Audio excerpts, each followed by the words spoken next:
92.5. Brooke and Jubal's second date update. There's a lot of pressure when you go out on a date with somebody that was set up by friends. You know, because you know the same people and you can't go back to those people after and be like, yeah, the date was okay, but now that person's gone. I don't know where they went. They just sort of disappeared. No, you can't Because do that. they know them, you know, so it's like, I don't know. There's been like news reports. They've been missing for like 7 to 10 days since our date. I don't know. It's kind of strange. So the rule is don't go out on a date that was set up by friends and then have that person just kind of disappear. If that's what you're planning on doing, make sure that person doesn't have friends. Wow. Right, that's just a little bit of a helpful hint for you. Wow. And before we get into the second date update, is that what happened to you, Elise? Well, no. I mean, I haven't heard from him, but there's no police report or Okay, anything. because your email said that you haven't heard from him, and I figured something happened, like it was your plan to have that happen, and you're just trying to play things off. So you didn't make him disappear. No. Okay. Yeah, she sounds pretty cold-blooded, Yeah, so you it is do. kind of shocking that wasn't the case. All right, so your email said that you were set up with this guy through friends. Yeah, so I am recently single. My boyfriend of just over a year broke up with me a couple of months ago, and so I was like not really sure, you know, if I wanted to go out with someone new. So it like took a little bit of convincing, but I finally was like, okay, I'll meet him, because they kept playing him up and saying that he was really great. So we met up for dinner, and he was really great. He was a gentleman.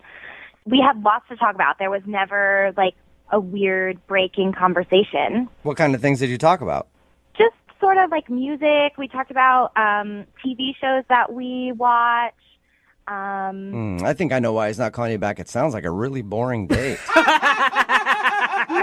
it wasn't. So do you like TV? Yeah. No, it really was fun, but I was just like a little nervous, like more nervous than I thought I was going to be. Were you just nervous because you hadn't been on a date in so long, or because you had really built this guy up in your head? Just because I hadn't been on a date and I hadn't been out with anyone except my ex in so long.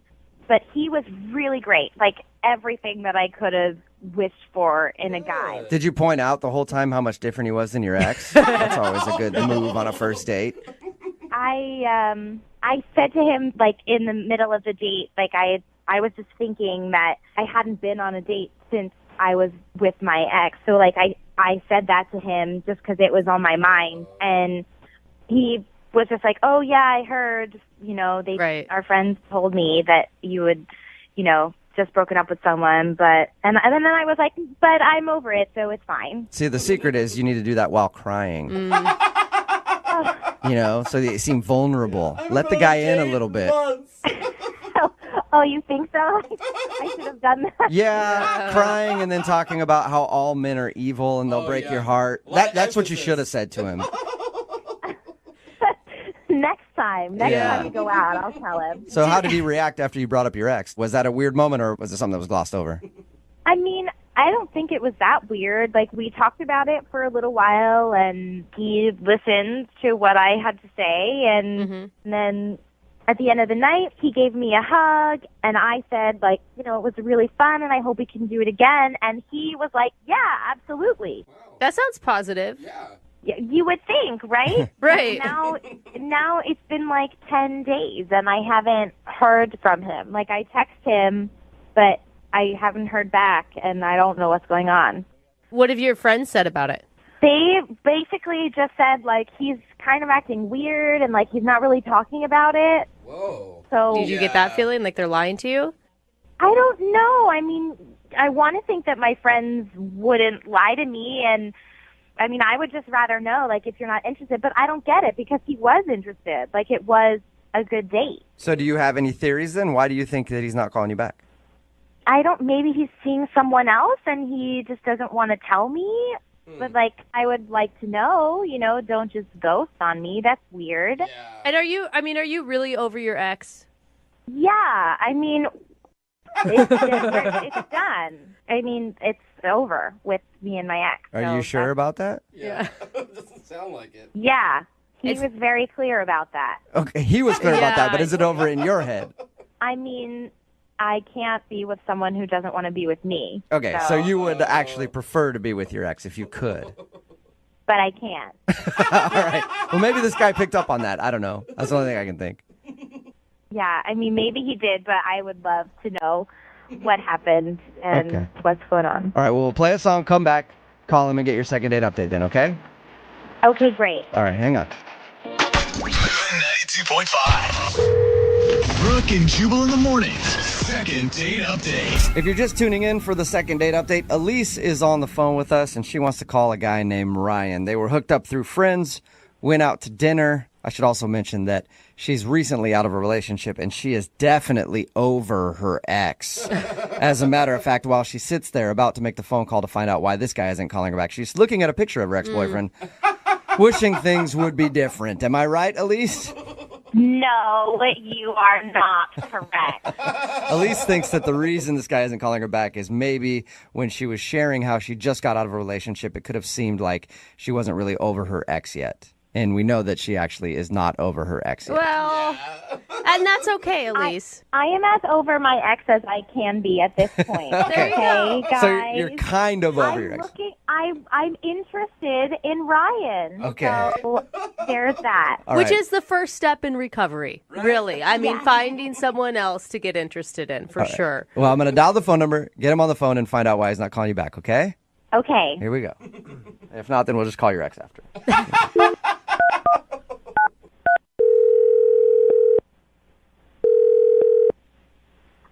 Hello? Hi, I'm looking for Ryan. Yeah, that's me. Hey, Ryan, how are you? This is Jubal from Brooke and Jubal in the Morning. From what? Brooke and Jubal in the Morning? It's a radio show? Don't really know what that is, but okay. Well, it's a morning radio show. Okay, great. All right. And I'm calling you today because one of our listeners asked me to see if I could get a hold of you. What? Yeah. You recently went out on a date with a girl named Elise. What? Yeah. Elise emailed us and told us that she really enjoyed going out with you and then is wondering why Okay, you're... wait. Mhm. What, so this is like a radio show, and this girl, yes, I know who you're talking about. She called you? Well, she emailed us because apparently you're not responding to any of her text messages or phone calls. Yeah, no kidding, I'm not. But, this is just weird. Okay. I understand it's kind of weird. It's a segment that we do on our show called the Second Date Update. Do you mind telling us why you're not calling her back? It was just a frustrating experience. That's all I can really say. Okay, what was so frustrating about it? All I can say is we're not really compatible, okay? Why wouldn't you just tell her that then if it was that easy? Okay, listen, it was just a very frustrating experience. I really don't want to revisit it. Okay, but can you give us a little bit of why it was frustrating so that at least we can shed some light on it for her? She just made a comment that really pissed me off. What was it? She just said something that was like totally inappropriate, and it was pretty offensive. Did she mean to be offensive, or was she just saying something that was totally ignorant? No, it seemed pretty intentional. It was pretty cold and calculated, if you ask me. Wow, she didn't seem that rude. We talked to her a little bit about your date. She didn't seem like somebody who would be rude. Yeah, well, listen, I was surprised too. Like initially, I thought she seemed like a nice person, and then she like threw this thing at me, and I was like, "Wow, okay, wow, not who I thought you were." You got to tell me what it is. She's just a hater, and I don't want to deal with people like that. What did she do? Was she rude to the wait staff or something? No, so like we were having a conversation during dinner, okay, and I told her that I like to cook. I cook a lot, and I told her that I particularly am very, very fond of the Barefoot Contessa, Ina Garten. Like I've seen all of her shows. I have all of her cookbooks. Is that a cooking show? Are you kidding me? Is this a radio show? Give me a break. I mean, Hey, this is barely a radio show. I don't watch the Food Network or is it on the Food? I don't even know where that is. I've never heard of it. It's on the of course it's on the Food Network. Ina Garten, the Barefoot Contessa. She's in the Hamptons. She's cooking meals for like Spielberg and stuff. Hello. Sorry, I didn't know who she was. Maybe I'll check it out sometime. I'm from the sounds of it, I'm sure I'll like it. Yeah, it'll change your life. Okay. I think she's like the most amazing woman that's ever lived. Wow. And Elise responded in an extremely rude way. It was incredibly disrespectful. What did she say to you? First of all, she laughed at me. She like dropped her fork and openly laughed. Like everyone in the restaurant turned and looked. She was just laughing her face off at me. Because you like the Barefoot Contessa. Because I like the Barefoot Contessa, apparently. That's hilarious. I don't know. So, but then she says, in a really loud voice, she goes, that lady, she's the worst. And I was like, speechless. Wait. Could not. I was like, what? What? So I'm she confused. said that she didn't like the Barefoot Contessa, and Yes, she said she did not like the Barefoot Contessa. Not only that she didn't like her, she said she was the worst. And then she went even further. She said she is so fake, her show is so boring, and oh my God, okay, and her recipes are like so simple, they're for like a middle school cafeteria. And I was like, oh, you have got to be kidding me, lady. You have got to be kidding me. you're that into cooking. This is bigger than food. This is, yeah, the food's amazing. This is about this woman, this incredible soul, okay? And to disrespect her like that, I don't think so. Not on my watch. I was like, you go for the Barefoot Contessa, you're coming for me. Are you joking? Yeah. I'm sorry. Maybe you didn't hear me. She said she's the worst. It's like she insulted not only Ina Garten, but she insulted me. I mean, like she just sort of said what I believe in, the thing that I care about the most, is a joke. I'm like, you know what, lady? I'm going to toss this table over and walk out because that is some bullshit. Then why did... This is so crazy to me. That would have been great. Well, don't you wish that you could tell Elise off a little bit then? I mean, and let her know. No, I don't want to have anything to do with her again. That bitch is dead to me, okay? Okay. All right. Well, I should probably not tell you this, but I'm going to tell you anyway. Elise is actually on the other line listening and wants to talk to you. What? Yeah. Ryan? Wow, this is just getting better and better. This is amazing. I am like, I don't even know what to say. Yeah. Well, you certainly knew what to say the other night about the Barefoot Contessa. That was pretty clear. I have no idea that I offended you, and I'm so sorry. I can't believe that you're so worked up over this. I mean, I don't know. If you had said something to me about something that you care about a great deal, and I laughed at it and threw it back in your face, you wouldn't have been offended by that. You got to be. I mean, but I yes, she's not my favorite, but I don't. It's not like I said I hate her. She's the worst. She should, jump off a cliff or like. I just said I prefer the show with Giada, and I like. Oh my God, that was recipes. like a stake through my heart. It was like a stake through my heart when you said that. Whoa. You want to talk? You think Ina is fake? That is fake. I mean, that is like you open up the dictionary, the word fake, and there's a picture of Giada. That's all I know. Shots fired over Cooking Network personalities. Giada is She's hot. not really Italian. She's from Long Island or something. I mean, come on. And then she does like, the Italian accent when she says Italian words, and then the rest of the time she has no accent. It makes me want to puke. I'm just like, it's disgusting. That is like capital F fake. Okay.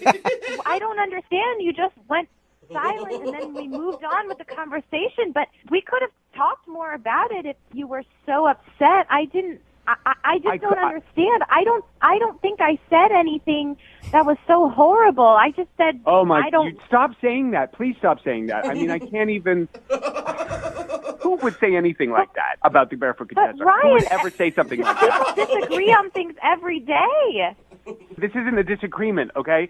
This is about the thing that I care about the most in my life, and you just pissed all over it. You were just like, oh, what a waste of time. What a loser you are. Well, thanks a lot, lady. Thanks. Right? Don't you think that maybe it's unhealthy to like the Barefoot Contessa that much? I don't even want to talk about this anymore. This is exhausting. Frankly, I'm surprised that this whole time we've been on the phone, Elise has not actually apologized to me. Elise, do you want to apologize? Well, I am very sorry that I offended you. Do not apologize. I'm not going to apologize for feeling the way that I feel or having a conversation and disagreeing with you.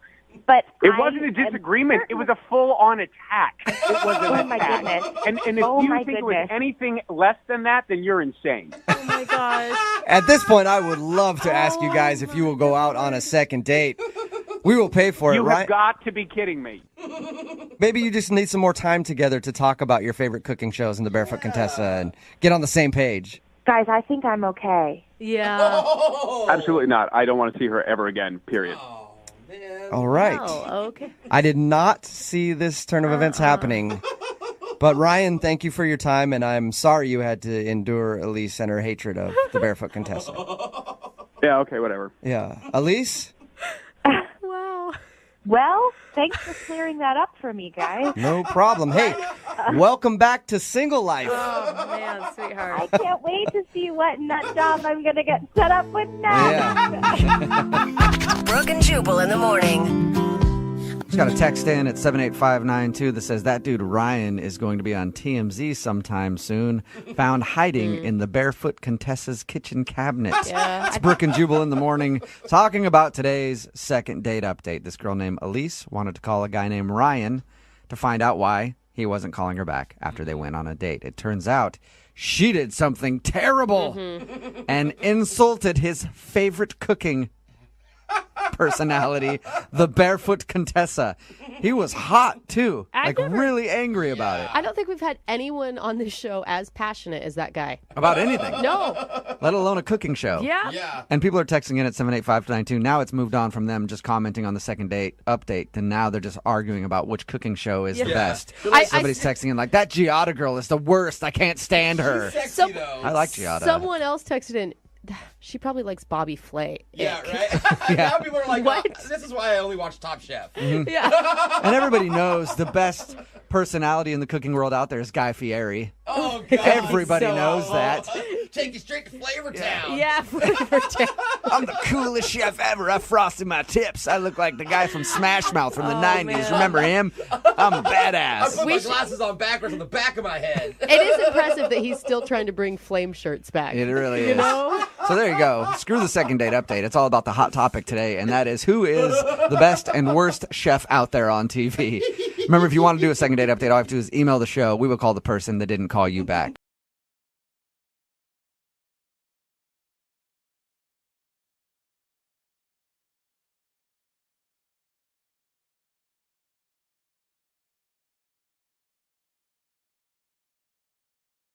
Moving 92.5. Brooke and Jubal's second date update. A girl named Erica is on the phone with us today for a second date update. Her email described her situation as something that pissed her off. In all caps, she's confused, embarrassed, and furious. In other words, just a typical day for most girls that I know. Wow. But apparently something happened on her date that she's very angry about. Erica, how are you? I'm good, you guys. How are you? Good. You must be in a great mood. I'm really not. I'm not surprised at all. Your email sounds like you're actually really angry. Tell us a little bit about who you want to call today for your second date update. Well, I met this guy, Jordan, at a club, and I just want to see what the hell happened. Okay, Did so you get- start off with what the hell got us here. What happened? I went out with my girlfriends a few nights ago. We went to a club and having a good time. You know, really wasn't going to meet anybody. I just was going out with my girlfriends, and I met Jordan, and we met on the dance floor, basically, because you can't hear anything at the club. It's very loud. And he did, like, this little cheesy dance move, and I just thought it was charming. I thought he was cute. I Yeah, loved his when you're on the dance floor, the typical move is you come by and you put your hand in the small of her back. Yeah. Or you just kind of clench her hips a little bit and just say, hey, what's up? Women like that a lot, don't God, they? you just give me chills describing that. It's so creepy, dude. So this guy did a cute little dance move, and you guys ended up dancing together. Did you talk at all? I mean, we tried. We really, you can't hear. I mean, literally, you're standing, like, on top of one another and dancing together, and you can't hear one another. All you can do is just smile and dance. Right. So did you guys go somewhere after that, or did you do a date later? We did. We talked about going to really, like, a quiet bar that was down the street, and we decided to meet up there. So I told my girlfriends that I was going. I told them exactly where I was going. And they wanted to come with me, but I said I was okay, and I took myself there. All right, and how was it when you actually got a chance to talk to the dude? Well, this is what happened. I got there, and I picked a spot in the bar where, when people walk in, you can see. Right. And we did exchange numbers, so, we would have each other's numbers. And I sat there and I waited, and I waited, and I waited some more, and literally I waited half an hour. Half an hour. Didn't you think it was kind of weird that you guys didn't walk to a bar together? Well, I wanted to say goodbye to my girlfriends, let them know where I was going, and then I left after saying goodbye to them. And so I figured he would be there waiting for me. Instead, it was the other way around. You waited 30 minutes for him and then you gave up, or did you wait longer? No, I texted him. I was like, where the hell did you go? Where are you? So he texted back, and he said something came up with his mother. Whoa. Okay, why are you so angry? Well, it sounds like an excuse. Why? Because we had just talked about meeting up at this place, But you're not invested. I mean, it's just some dude you met on the dance floor. I mean, you really actually liked him that much? I mean, he totally ditched me, and he used some lame-ass excuse my language, he used a lame excuse about his mother that just happened. What if we call him for the second date update and something really did happen with his mom? Are you going to feel bad? No. There is no possible way. Yes, anything's possible, but there's no way in that half an hour that something happened with his mother. Okay. So you're certain that the mom thing is a lie, so why do you think he ditched you? Because he probably met some other, hot on the floor and decided to diss me. I don't know. So he found something better is what you're thinking. Well, probably in his mind he found something better. Maybe more instant. Maybe he was instantly satisfied in the club bathroom. Whoa. Sounds like a good night to me. Yeah. I'd be too tired to meet up with you a half hour later. I'd be asleep in one of the stalls. Whatever happened, he should have at least been honest with me and give a little respect. I mean, we just made a plan. Text me. Don't give me some excuse about your mother. Just say, listen, something came up. I'll call you tomorrow. Let's go on a proper date. Uh-huh. I don't know. Have you tried to text him since that night? Hell no. Okay. So this is just the last thing you heard from him was saying that something came up with his mom, and then you guys haven't talked at all. That's it. Do you have a lot of pent up anger about just dating in general? You know what? I'm tired of the bullshit. I really am. I'm tired of it. It's I'm starting to get the idea that the lesbians have the right idea. This is ridiculous. Hey. All right, so bottom line, you got ditched by this guy. You're pissed about it, and you want us to call him and ask why he did it. Yeah. Okay. Do you want a second date? I don't know. Let's hear what he has to say. I don't know if I would want to go out with him. Do you know anything about him at all? I know that he is a jerk, and he blew me off, and I want to know why. All right, well, we'll play a song, come back, call him, and get your second date update, okay? Yes. All right, hold on. Moving 92.5. Brooke and Jubal in the mornings. Second date update. Right in the middle of a second date update, and if you're just tuning in, Erica is on the phone. Today, she wants to call a guy named Jordan. I'm actually excited to call Jordan, too, because I think he and I have a lot in common. I know for me, every time I've met a hot girl out at the club and we've ended up making out on the dance floor, I'm thinking about one thing and one thing only, my mom. And that is exactly what happened to Erica. Apparently, she met this guy, Jordan, while they were out at the club. They danced a little bit and then made plans because they couldn't really talk to each other to go to another bar. So she left to go to that bar. She waited for half an hour. He never showed up. And then all she got was a text from him saying, sorry, something came up with my mom. She thinks that's an excuse and that she got ditched. Erica, are you ready to give Jordan a call? I'm just whatever, I mean, if we were girlfriends and I was giving you advice, I would tell you to let it go and not waste your energy on this guy. Normally I would agree with you, but this happens so often that I just want an answer. I'm pissed that he ditched me, and I just want to find out why. All right, well, I'm going to dial his phone number right now and see if we can get that answer for you. Here we go.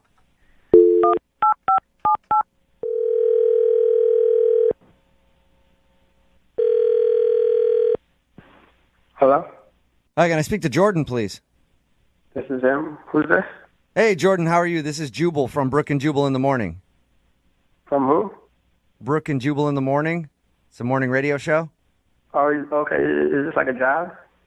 A job? Is that what No, you just did said? you apply for a job at a radio station? I don't know. No. Okay, well, no, it's definitely not for a job. I have a couple of questions for you, though, if you have a minute. Okay. So the reason that I'm calling you is because we actually got an email about you from one of our listeners. Me? Yeah. It's a girl that you met out at a club. I would call it a date, but you didn't really go out on a date. You guys kind of made out on the dance floor, and then you made plans to meet her later at another bar, but never showed up. Her name is Erica. Oh yeah, she was good. Okay, she was good. All right, so you remember Erica. Well, Erica emailed us because she's confused as to why you didn't show up at the bar like you were supposed to. Oh yeah. I really wanted to. Like, she's really cool. I wanted to see her a lot, but I just couldn't. Why not? No. It's just not the right time. It's not the right time, but you hung out with her for a little while before that. Oh yeah, that was really fun. She was amazing. Oh my Okay, God, so when you had say a great time with her. She was amazing. She was hot. All that stuff. We're just calling to find out why you blew her off at the other bar. She said you sent her a text message that said, "Sorry, something came up with my mom." So did you lie to her about that? I didn't lie, but I might have stretched the truth. Nothing. So nothing came up with your mom at all then? Not really. So you lied. That's a lie. All right, can you just be honest with us? Why did you ditch her at the bar? It's very obvious that you did. I really wanted to hang out with her. I want to, but timing is everything, and right now I'm just dealing with a lot of personal stuff. Are you in a relationship right now? Is that what the story is? No, I'm very single. Okay, you're very single, but you're dealing with some personal stuff. Yeah, like stuff. So you want I don't understand what stuff you're talking about at all, actually, but you do want to see her again. I would love to see her. Can you give us a timeline on when you'd like to see her again? It depends, but maybe a week. Maybe a week. Why Look, haven't hey, you? how about this? Can you just give us anything? She's really confused and kind of like hurt that you would blow her off at that bar. You guys promise not to tell her. I promise. So I really did want to hang out with her. The truth is, I actually did go to the bar. Okay. It's just that they wouldn't let me in. They wouldn't let you into the bar? Why? They found out I had a fake ID and took it away. Wait, you're not They 21? confiscated your fake ID? No, I'm not. How old are you? I'm 18. You're 18 years old? Oh my God. Yeah. What the Are you kidding me? You're 18? What the hell's going on? Oh, Jordan, that's Erica. She's Oh, actually my listening to gosh. the phone call and wanted to talk to you. Are you serious? Sorry. No, are you serious?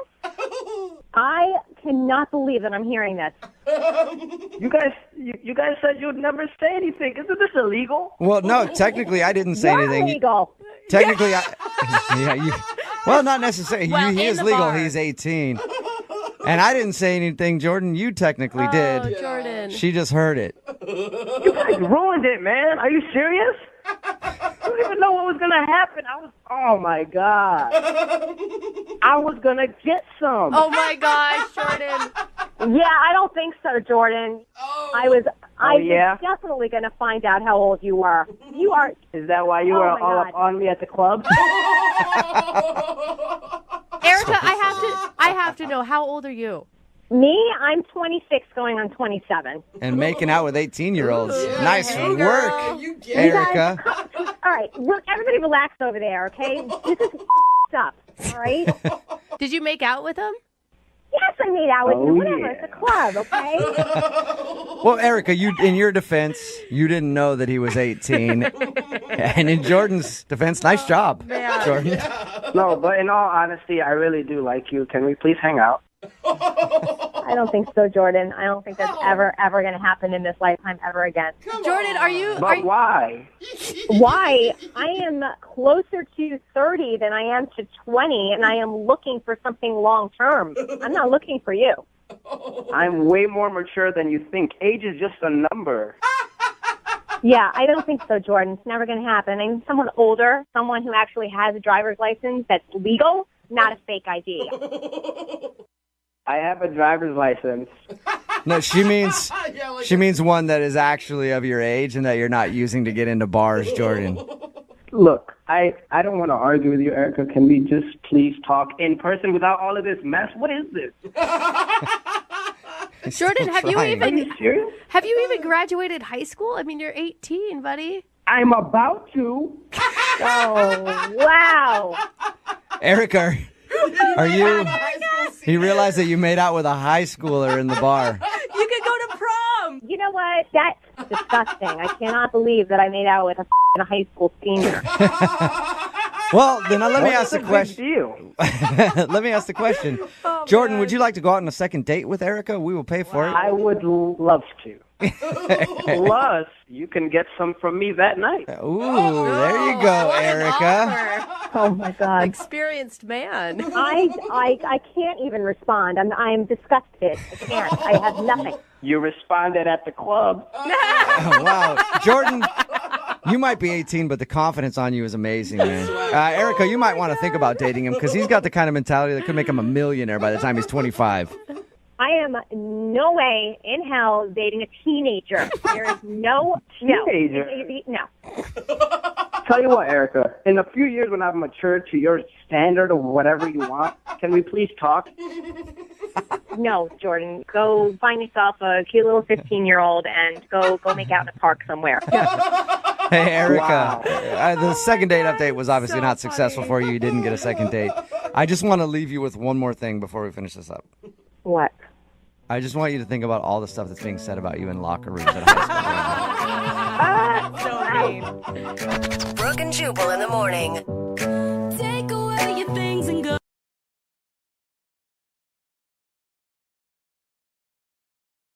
Moving 92.5. Brooke and Jubal's second date update.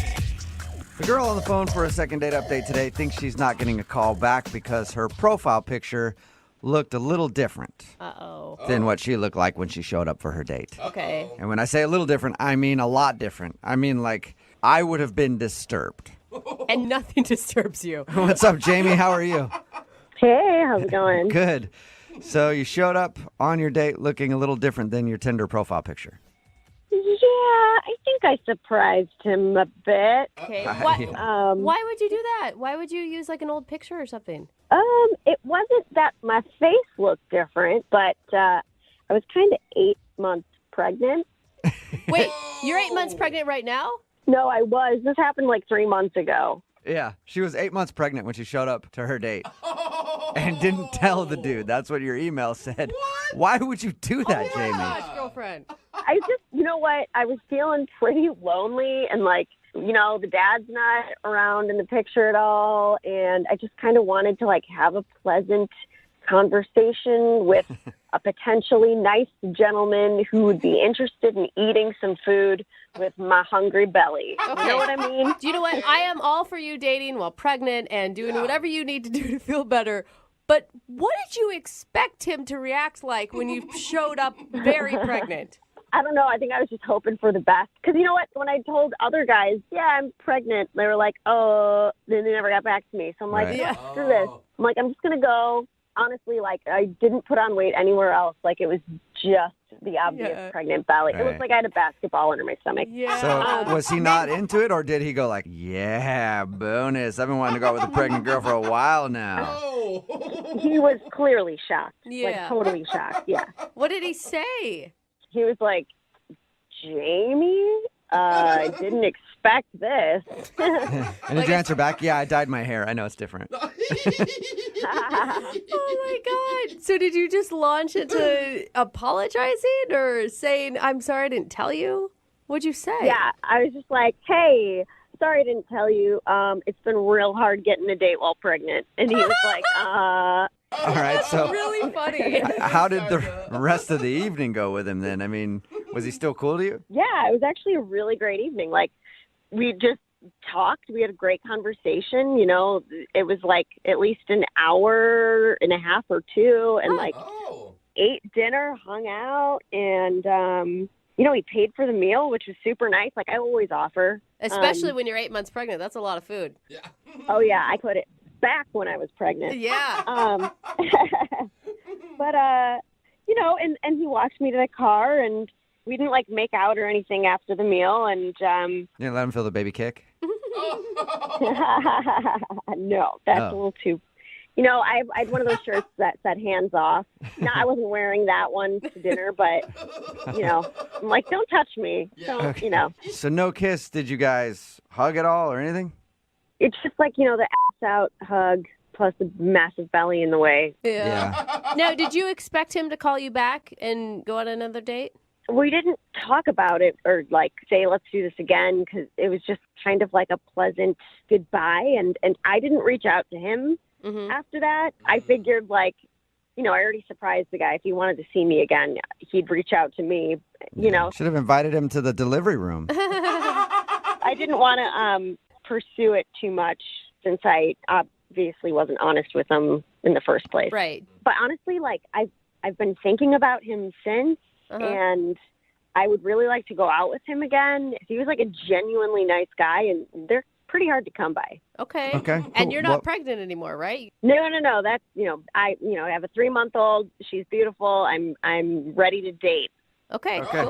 Cool. Well, I'll play a song, come back, and then we'll get your second date update, all right? Thank you. Okay, hang on. Moving 92.5. Brooke and Jubal in the mornings. Second date update. If you're just joining us for today's second date update, Jamie is on the phone, and her first date was actually a 3-way. What? No. It was her unborn child, and a dude named Max.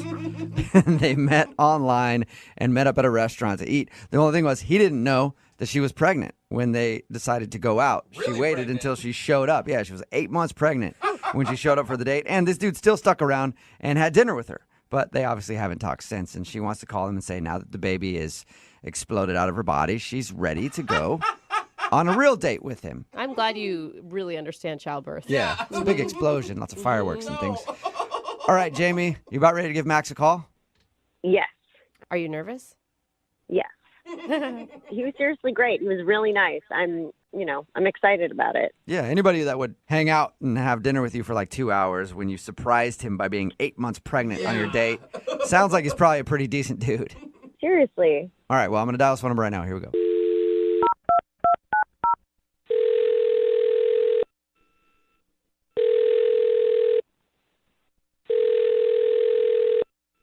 Hello? Hi, can I speak to Max, please? Yeah, I'm Max. Hey, Max, how are you? This is Jubal from Brooke and Jubal in the morning. Hi. Hi. Do you know what Brooke and Jubal in the morning is? No, I think I've heard of you. Wonderful. All right, perfect. Good to see that we're tracking with people. That's always good. Well, I'm calling you today because one of our listeners actually emailed us about you. I don't know why they would have done that, but okay. It's because you went out on a date with them and you wowed them and they miss you and they want to see you again. That is not ringing any bells, but I'll take your word for it. All right. Well, I'm going to say that you probably remember going on a date with this person because she was actually 8 months pregnant when you guys went out. Oh, what, Julie or Jamie or something like that?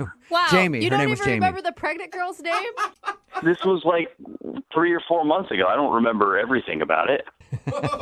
All right. Well, her name was Jamie, and she liked you a lot, and she's wondering why you guys haven't spoken since your date. What do you mean, why we haven't talked? She hasn't tried to call me. That's a good point. I don't know what she's after from me if she's not interested in, picking up the phone herself. Yeah. Well, I guess this is now her contacting you through us, but I guess she was hoping maybe you liked her enough to hit her up. She was a nice girl. I just didn't really feel like hitting her up, Yeah, it'd be a lot to be surprised by someone that's 8 months pregnant. I mean, that's a lot to date. Yeah, among other things, I wasn't entirely on board with that. Okay, so That's you don't not want to the be only thing? I kind of felt like she was a scammer, a bit, to be honest. Oh, she's doing the old fake pregnancy date thing, huh? What is the Women love doing that. They put on a fake baby bump and then go and make guys buy them dinner. They do it all the time because they know how much guys like pregnant chicks. What are you talking Am I right, Max? Well, no, I believe the pregnancy was real, but you know, her photo didn't show anything about that. So then, you know, I arrive and there she is, and she's 8 months pregnant, and that's a surprise. But I'm not just going to turn around and walk out immediately. Yeah.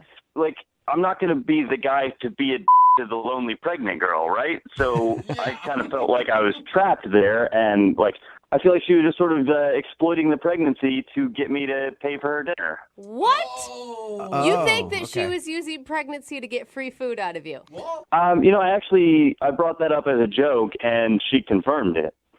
How did she confirm it? Whoa. She said, yes, I'm trying to use dudes to buy me dinner because I'm pregnant.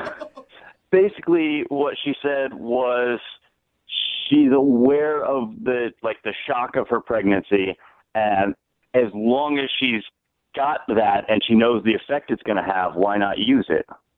Okay. What?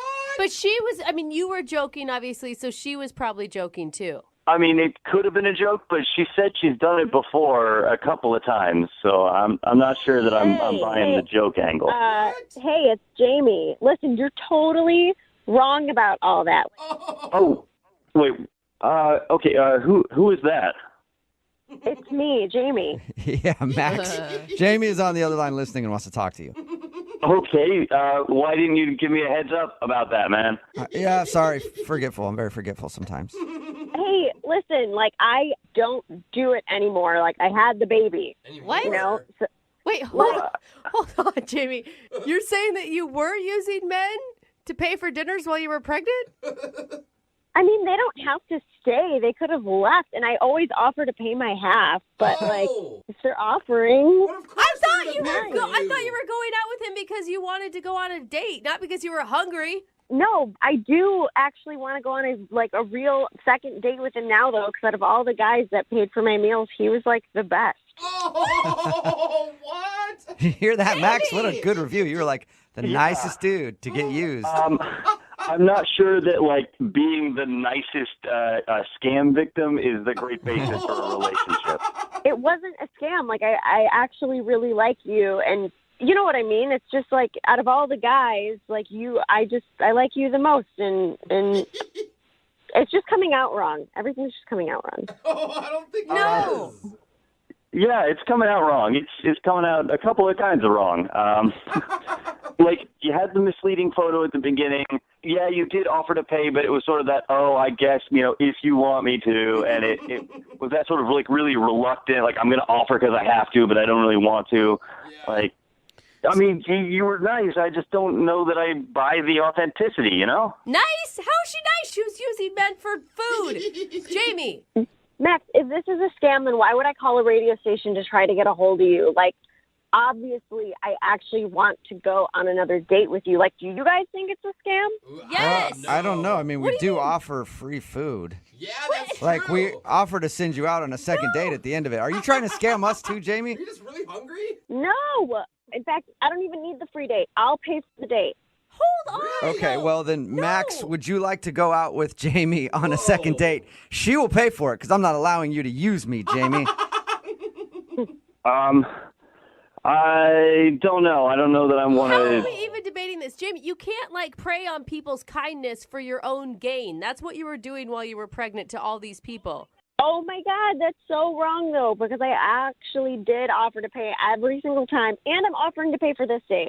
True, she is right. Which the check's going to come in and be like, oh, you want to split it, or it's on you. No, you're blowing this out of proportion. I'm telling you, I am going to pay for this. Okay. This is So, weird, man. Max, all right, I'm going to ask you one more time. Will you go out with Jamie on another date? She will pay for it.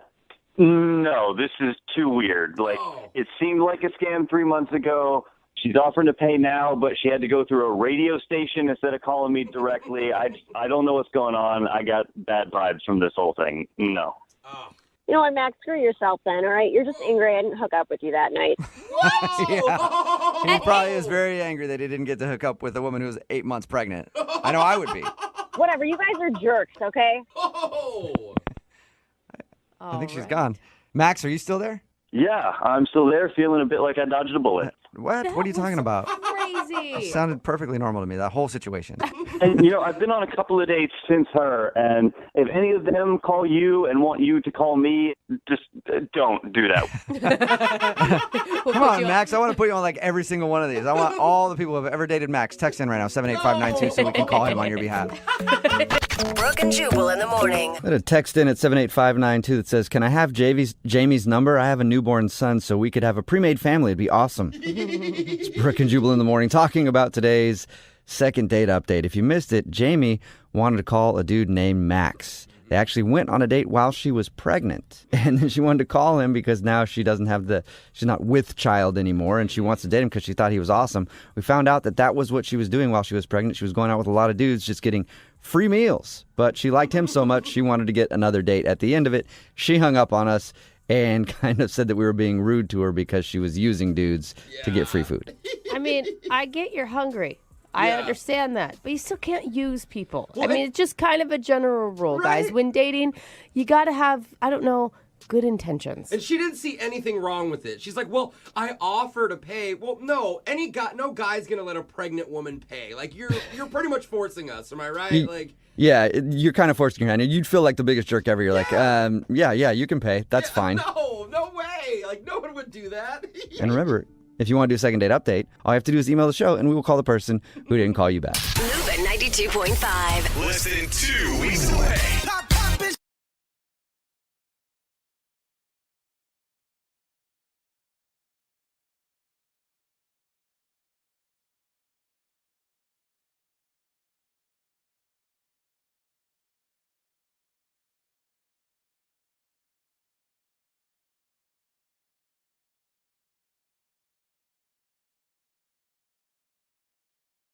Need LASIK? Trust the experienced team at the LASIK Center at Evergreen Eye Center. No glasses, no contacts, no limits. What will you do?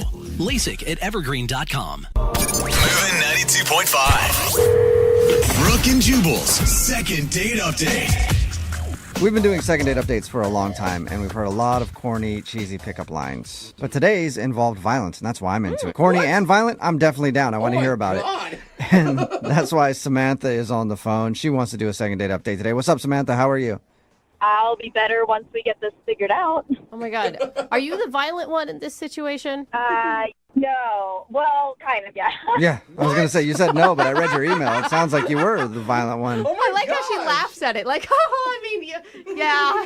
Well, it's okay. I'll just tell you what happened. So I met this guy named Corey at a house party, and the way we met was pretty weird. He came up to me. I didn't know him. He was like, hey, can you do me a big favor? And I was like, okay, what is it? And he was just like, can you just slap me in the face as hard as you can? What? Whoa. He just came up to you out of the blue and asked you to slap him. Yes. Yeah. And I was like I was like, is this some sort of like weird kinky thing? It's like, I was so confused. Dude, did you just pull back and do it, or did you tell him no? No, I was just like, no, I'm not going to do that. And he was like, no, like, I'm not going to be mad at you. I promise, like, you'd be really helping me out if you would just slap me in the face. Why did he want you to slap him in the face? Well, after I kept being no, like, finally I was like, okay, and then I slapped him, and then he was just like, oh, thank you so much. Now I know I'm not dreaming. You are real. Oh, wow. my God. What? Yeah. See, that's what I meant. Corny pickup line, but at least it involved a slap in the face. I didn't see it coming. Yeah. That is a lot of work. So much. Yeah, it was a lot of work, and that's why I liked him. I thought that was actually pretty funny. And Oh, my God. How hard did you hit him? pretty hard. It would have been awesome if you just knocked him out. Yeah. And he would have never been able to deliver that line. It's like, that's not how I planned it. He was kind of really starting to annoy me, so I just really went for it when I hit him. Oh, my God. So, wait, did you guys hang out that night, or did you go on a date later? Well, we continued talking that night, but then we did end up getting coffee the next weekend. Was there any slapping or hitting involved in that? No, Okay. not that time. Okay. How was coffee with him then? I was having a good time. I think he was, but then he did have somewhere he had to be, so we only hung out for maybe like an hour. But that's kind of a long time for coffee. Yeah, I mean, it was okay, and then we did end up actually going out a second time after that. Oh, good. So this is like a third date update for you. Yeah. Okay. So it was the second date that wasn't that great, I guess. What happened then? What'd you guys do?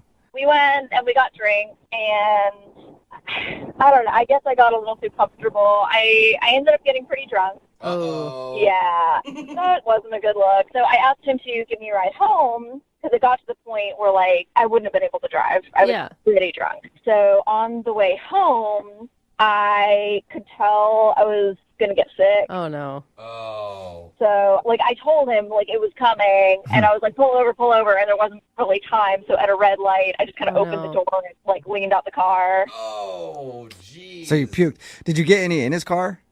No, I was at least really careful about that. Yeah, that's really nice. Yeah, I feel like you can recover as long as you didn't puke inside his car. Unless he's an Uber driver, because I think they get money if you puke in there. He might have actually liked that. He should have fined you. Yeah, I mean, so I'm assuming that's why I haven't heard back from him. I texted him the next day, like, I'm so embarrassed, I'm so sorry, that shouldn't have happened. You know, I'd really like to see you again. And, I mean, he does respond to me occasionally, but it's just pretty clear he's not trying to actually hang out with me anymore. Yeah, you slapped him in the face and then puked in his car. Not a good Sort look. of, yeah. He asked for one of those That's things. true. He did ask for the smack.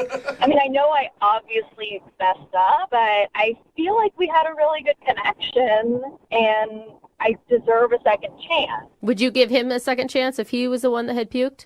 I mean, honestly, drunk people are stupid. They do stupid things. Yeah. Like, I would say if I got that messed up again, that would be one thing. But I feel like anybody can screw up one time. All right, we'll play a song and then come back and call him and get your second date update, okay?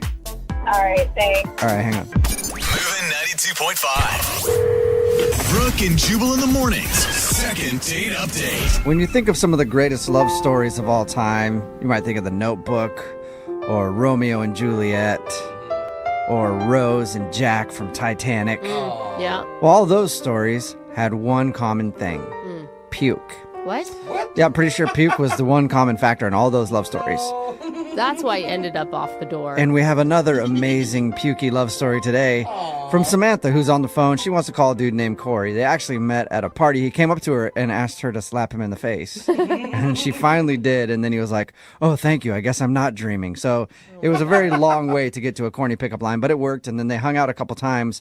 But the last time they hung out, she got a little too drunk and ended up puking outside of his car while he was taking her home. And he hasn't really been responsive since. So she thinks that's the reason he's not calling her back. All right, Samantha, are you ready to call Corey and see what's up? I'm ready. It's hard to believe that a guy who would ask you to hit him, that puke would be his deal breaker. Yeah. Was there anything else that happened while you were drunk that you can't remember? Maybe I said or did something weird. I don't know. You were pretty drunk enough to puke outside of the car. You might not remember saying something weird. Exactly. Well, we'll all find out together then. Let's hope. Yeah, I'm going to dial his phone number right now, okay? Here we go. All right.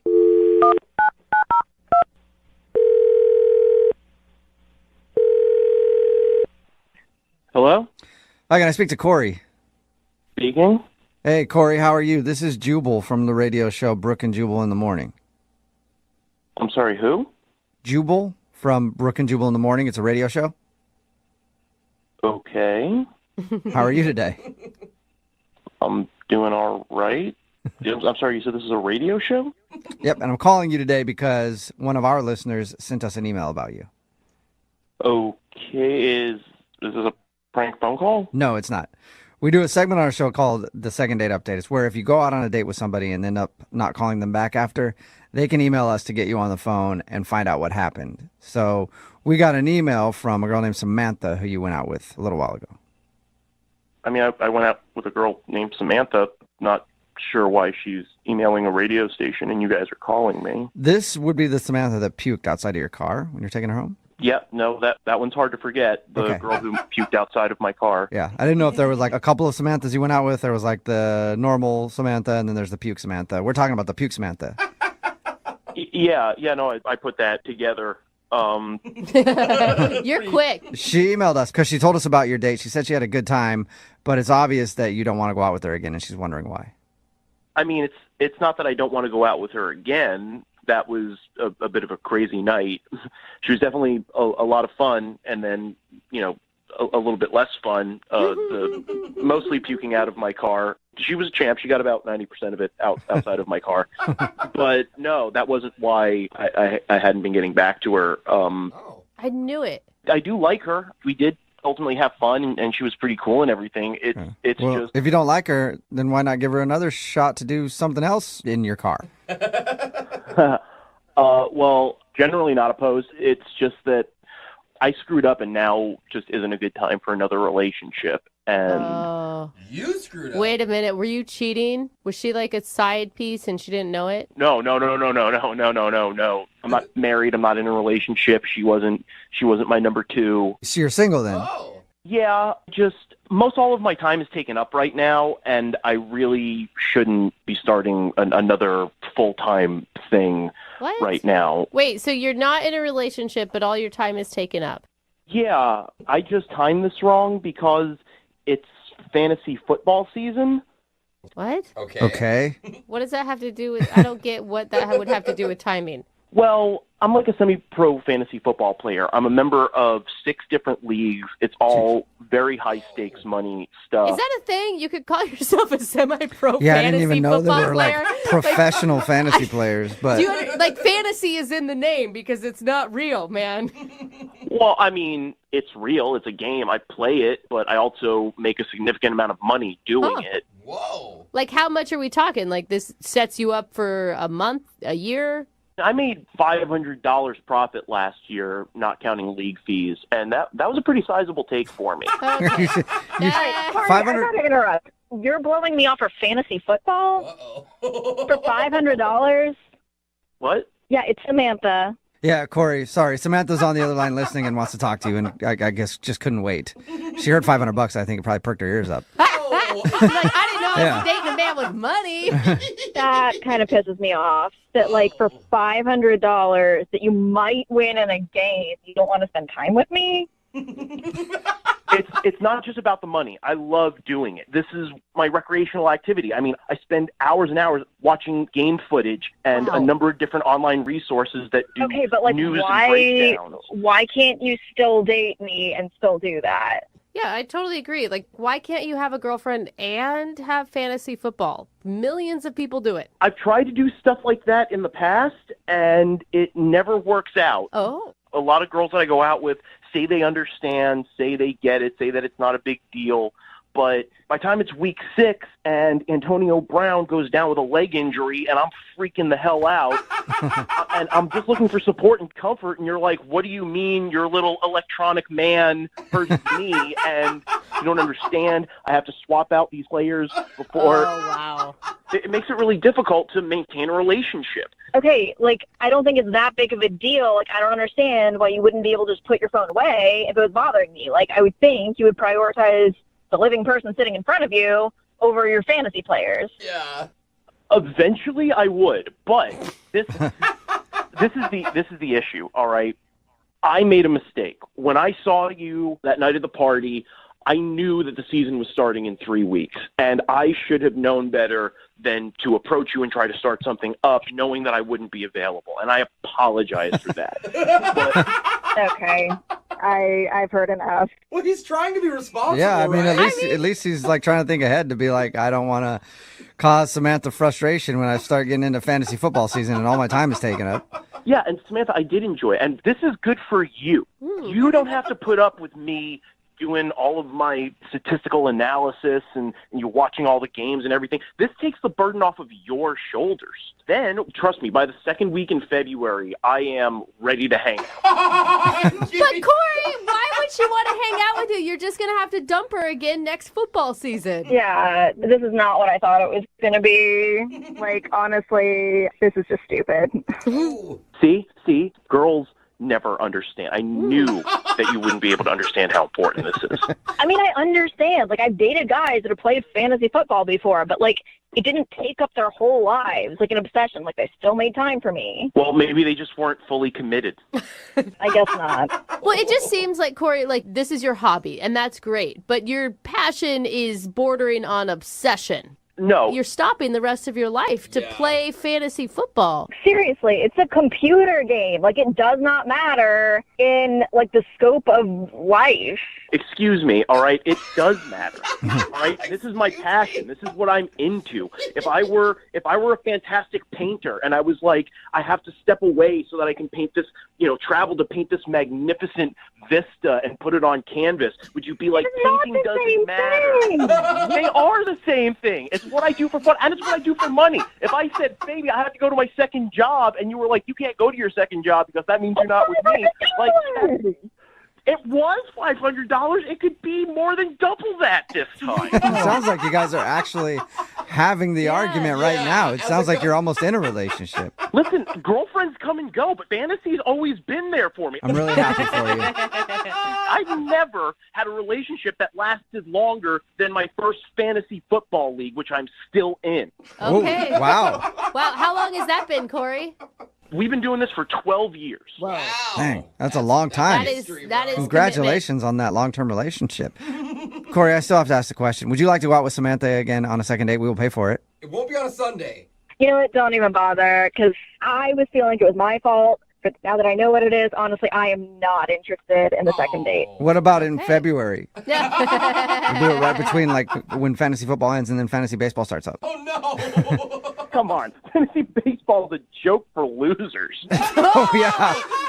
Sorry, I got it wrong, Corey. You're not a fantasy baseball dork. Oh, man, losers. He's a real man. Yeah. Brooke and Jubal in the morning. I'm sorry if I seem uninterested.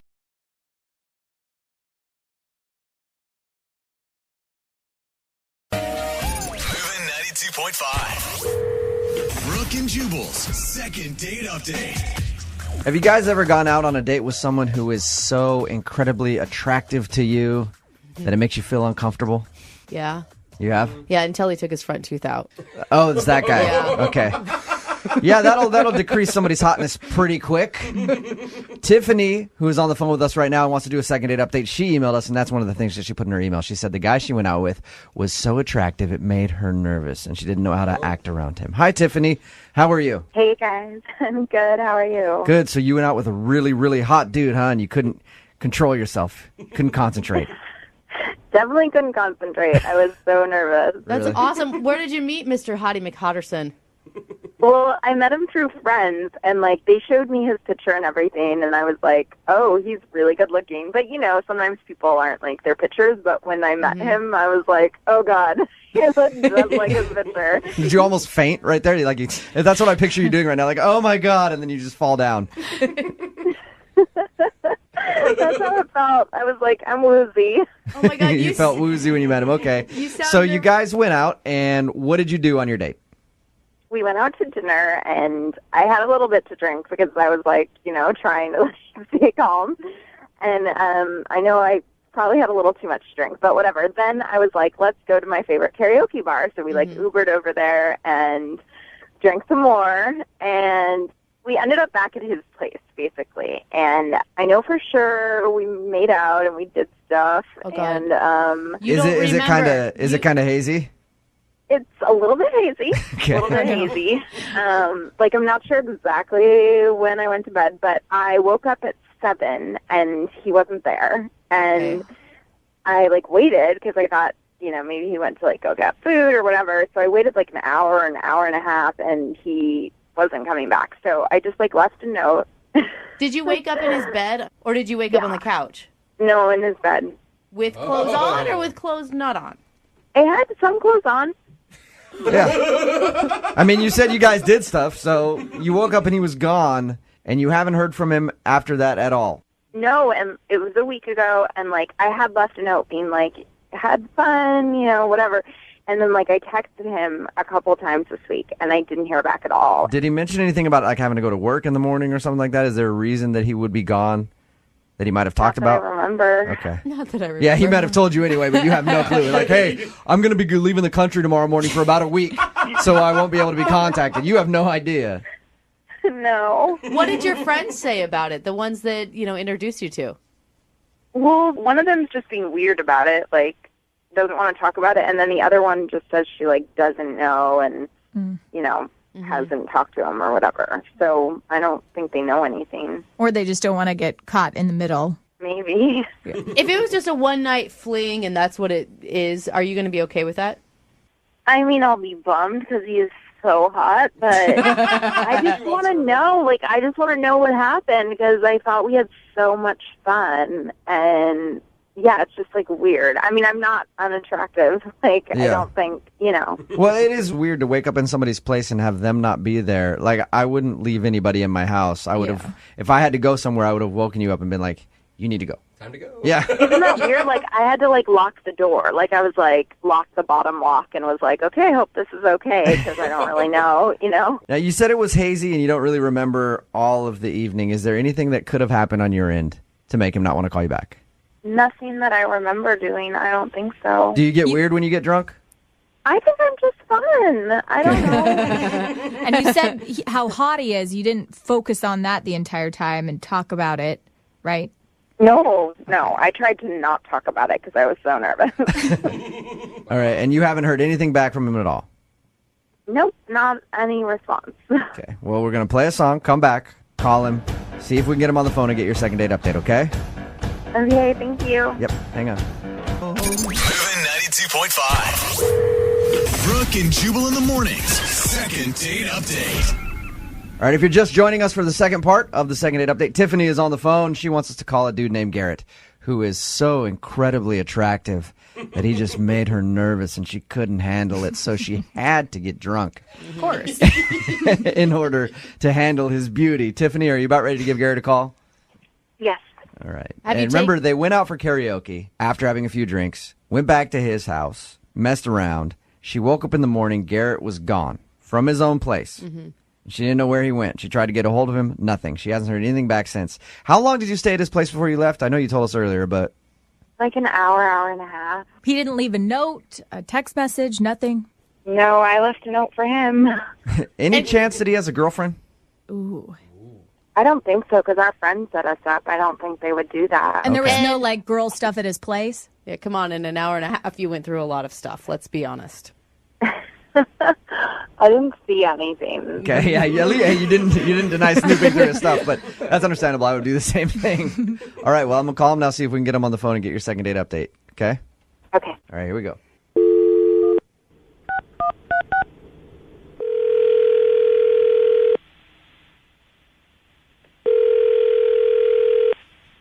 Hello. Hey, I was looking for Garrett. Yes, this is Garrett. Garrett, how are you? This is Jubal from Brooke and Jubal in the Morning. From what? I'm sorry? Jubal from Brooke and Jubal in the Morning. Radio show. What's going on? Well, I'm calling you because you recently went out on a date with one of our listeners.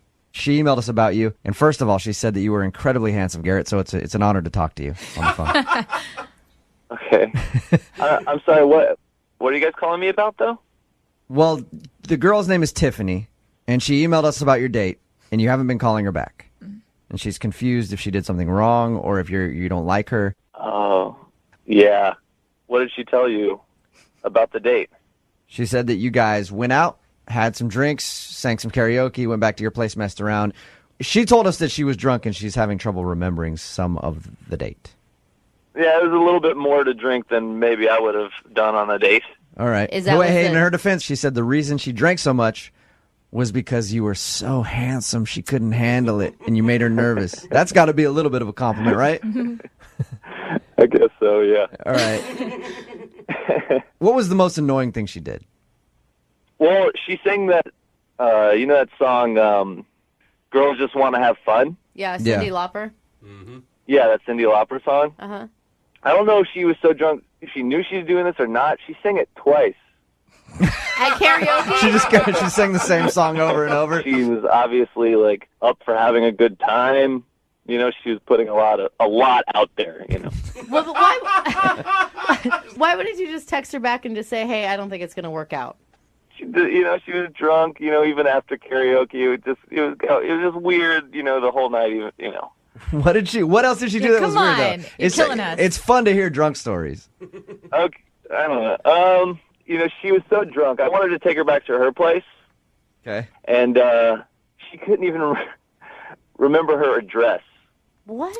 That's not good. That wasted? And that's why you went back to your place? I mean, part of me thinks she even did it on purpose, just to go back to my house, you know? That can work for a girl. It never works for a guy when you're like, I don't remember my address. You should take me back to your place. They're like, no, how about I put you on a bus and you just figure it out? I guess I was just really embarrassed over what happened, so I just needed to get out of there. Embarrassed for her? Embarrassed because you hooked up with her? What else happened?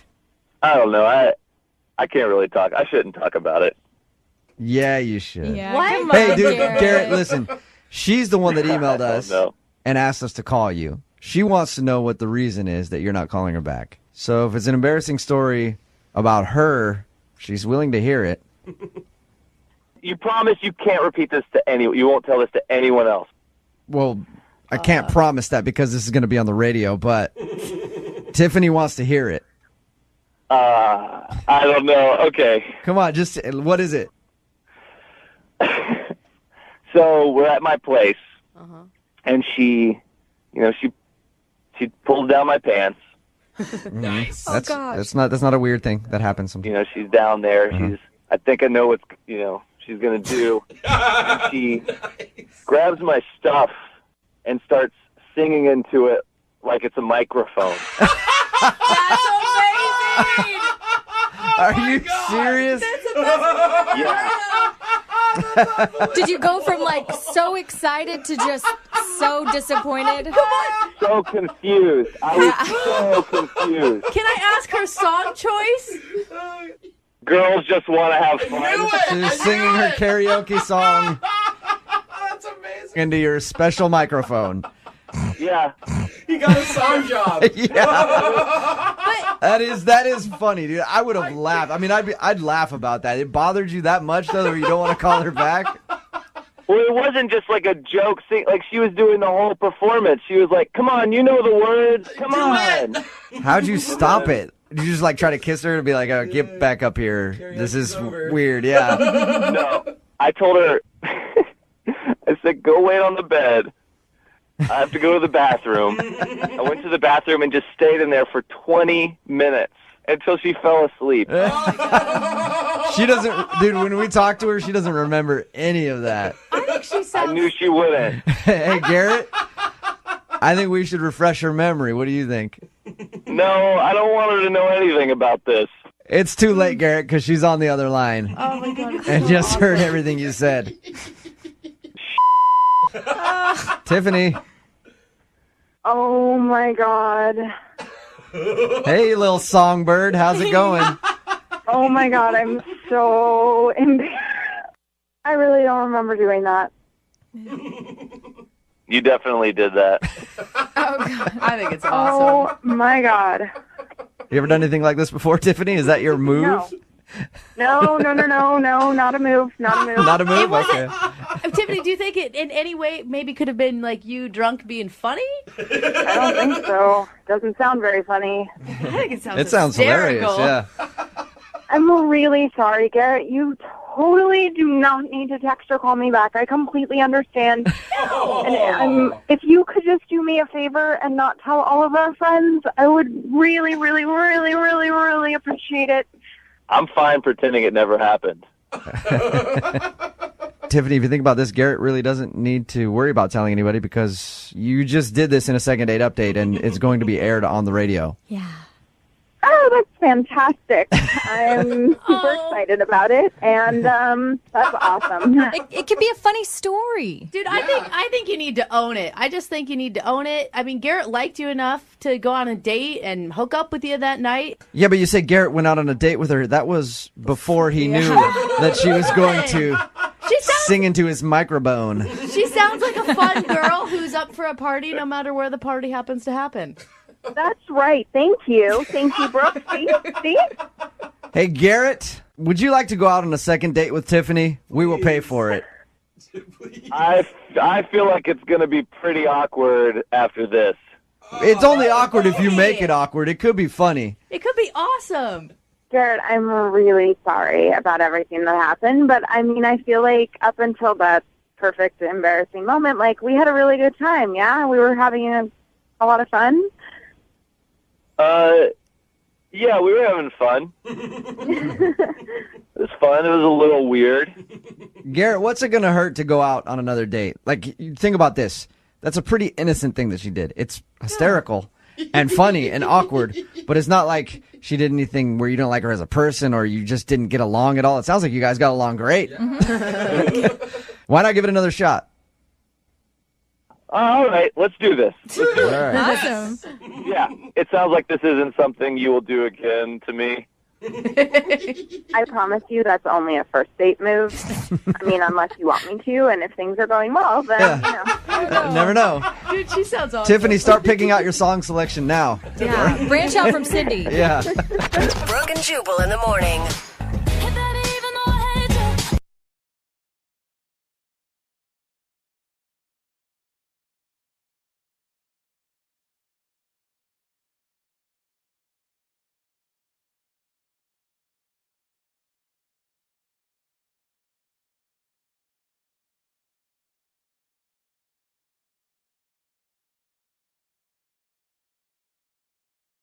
Moving 92.5. Brooke and Jubal's second date update. Today's second date update is going to be a little confusing, so I need you to follow along. The guy on the phone today wants us to call a girl, but not to find out what went wrong on their date and ask her out again. Okay. He wants to call this girl to ask her friend out. No, Sort he of. can't do that. No, The girl that no, he went out he with? can do that. He can do it. Once you hear the story, you'll understand. Kurt, how are you? I'm good. How you doing? Good. So you want us to call a girl today, but not really to go out with her. We'll get into that in just a second. First, tell us a little bit about the girl that you want to call today. How did you meet her? Well, her name's Christy. I met her at a kickball league. Kickball. Oh, All right. that's a so good you place. play one of those Yeah. beer leagues like where you get hammered and play kickball. Those are fun. Yeah. Does she play on your team? No, she doesn't. Okay. She's on the other team. And All you, right. Oh, you just, rivals. you just noticed her? Or, I mean, what stood out about her? What stood out about her? A little bit of her uniform. That might have been a little bit of it. Nice. What? She's a nice body. Yeah. Oh, I get it. He's trying to be sly. Did you flirt with her by like nailing her as she's trying to run to first base?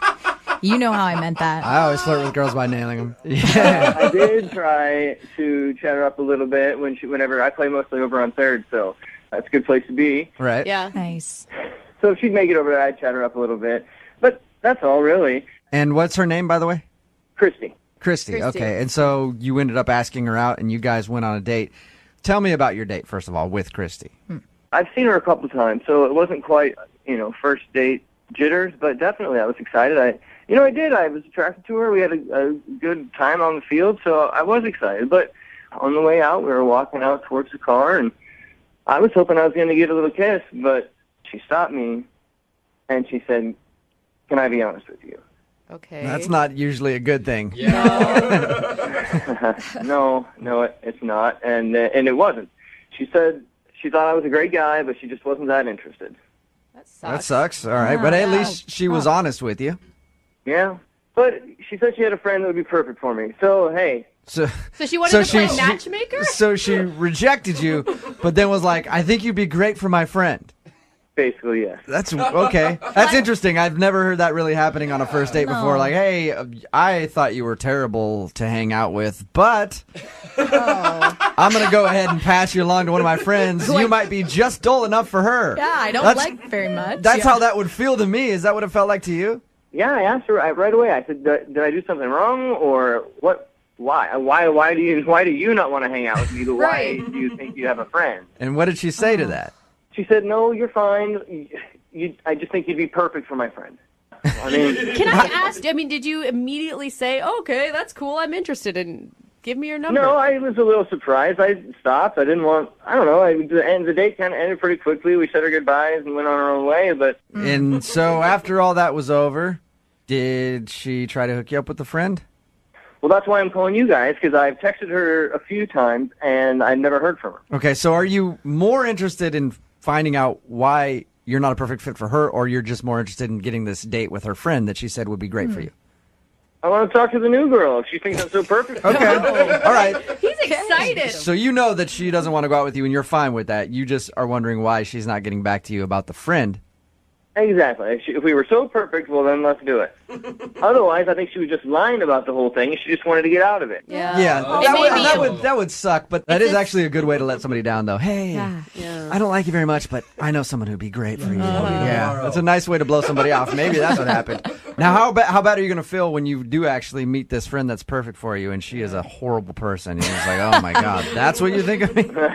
Well, that will suck. Yeah. All right, well, we're going to play a song, come back, call her, and see if we can get you a date with a friend. Get you a first date, first and a date? second date update. Yeah. Okay? All right. All right, hang on. Moving 92.5. Brooke and Jubal in the mornings. Second date update.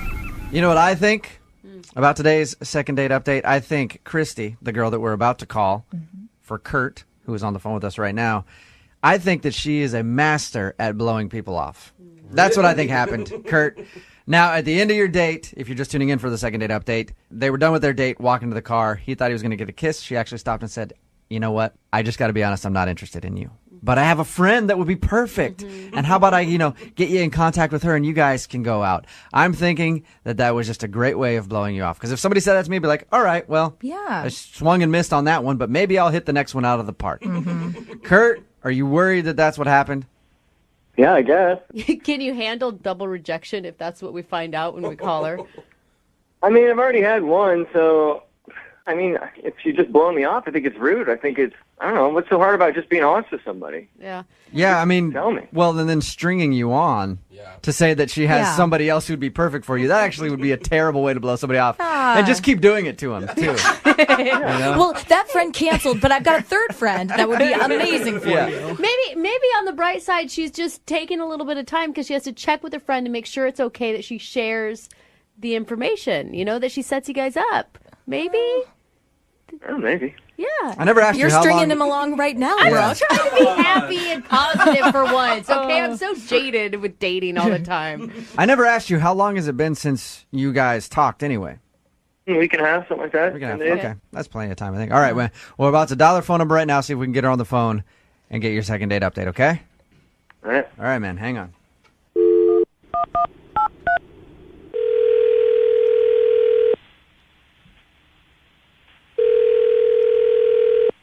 Hello? Hi, is Christy there?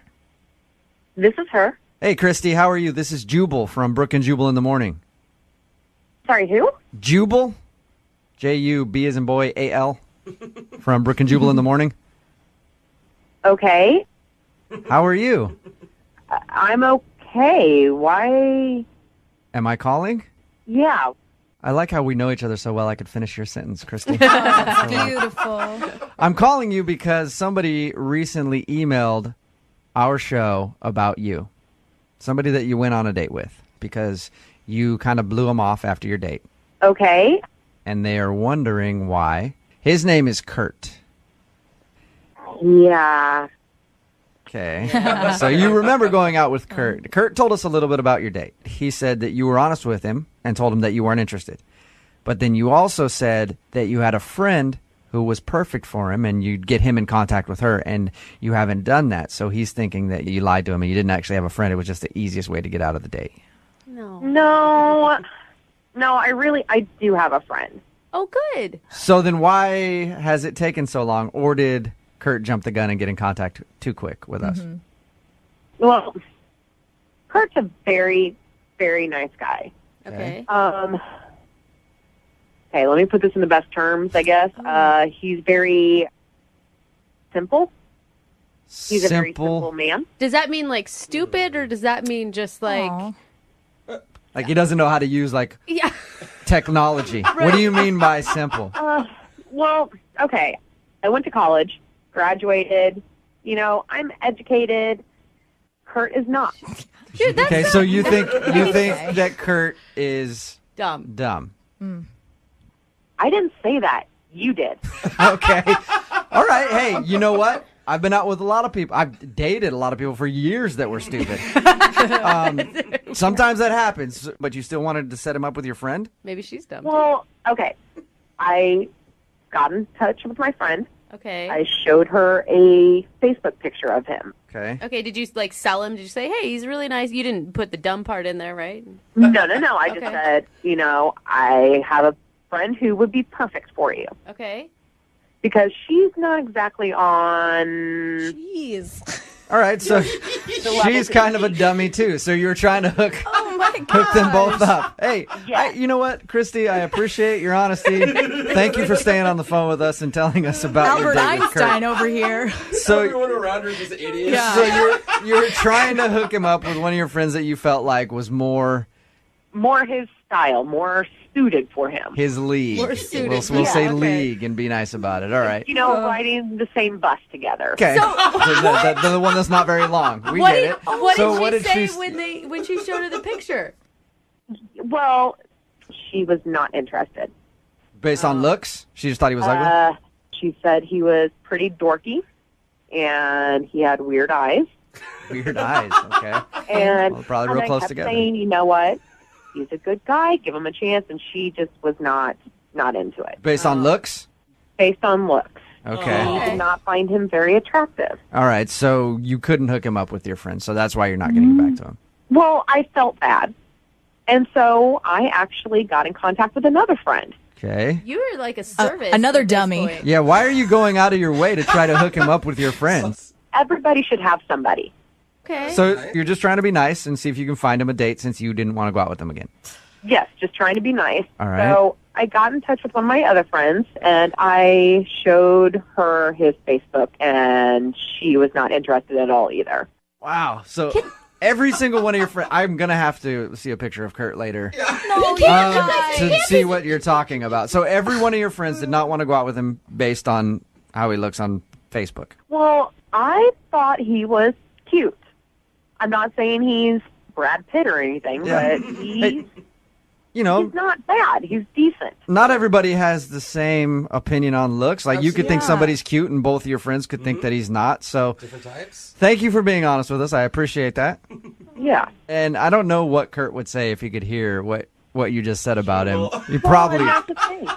What do you say to him? I don't know. You kind of already did though, because Kurt's actually on the phone. Oh, Kurt. Poor Kurt. Hold on. What? Hey, Christy. Oh, Kurt, don't be sad. Oh, God. Now I feel like a complete ass. Thanks a lot. You're welcome.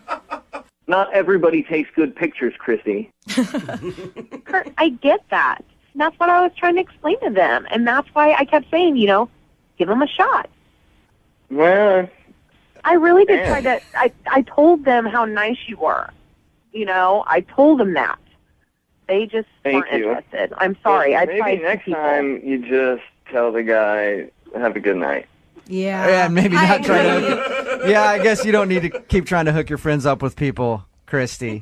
Kurt, I'm really sorry. I am. I mean, are you okay with dating an older person, an older lady? Well, how old are we talking, Christy? Gosh. Maybe late 40s. All right, Kurt, are you cool with dating someone in their late 40s? Does that interest you? Because she has another friend she'd like to try to hook you up with.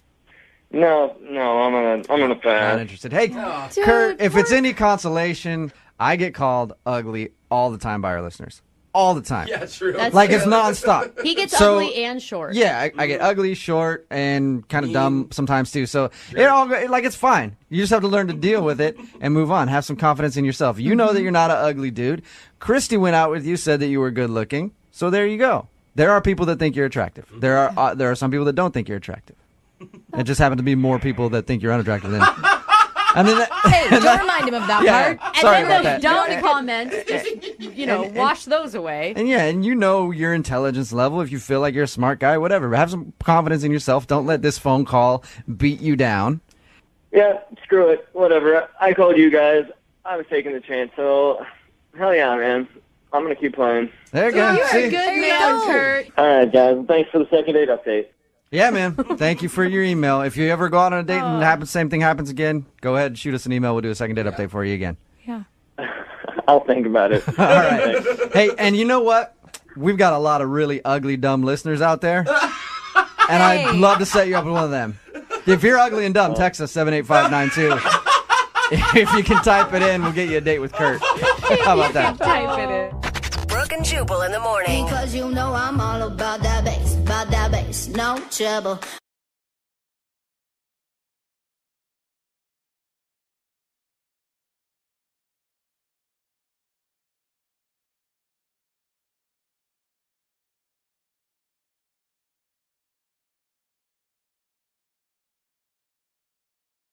Are you single and feeling out of the loop? Put away that mouse and get out of the house. Join In the Loop, Seattle's brand new activities club just for singles. Go to intheloopsingles.com today. Moving 92.5. Brooke and Jubal's second date update.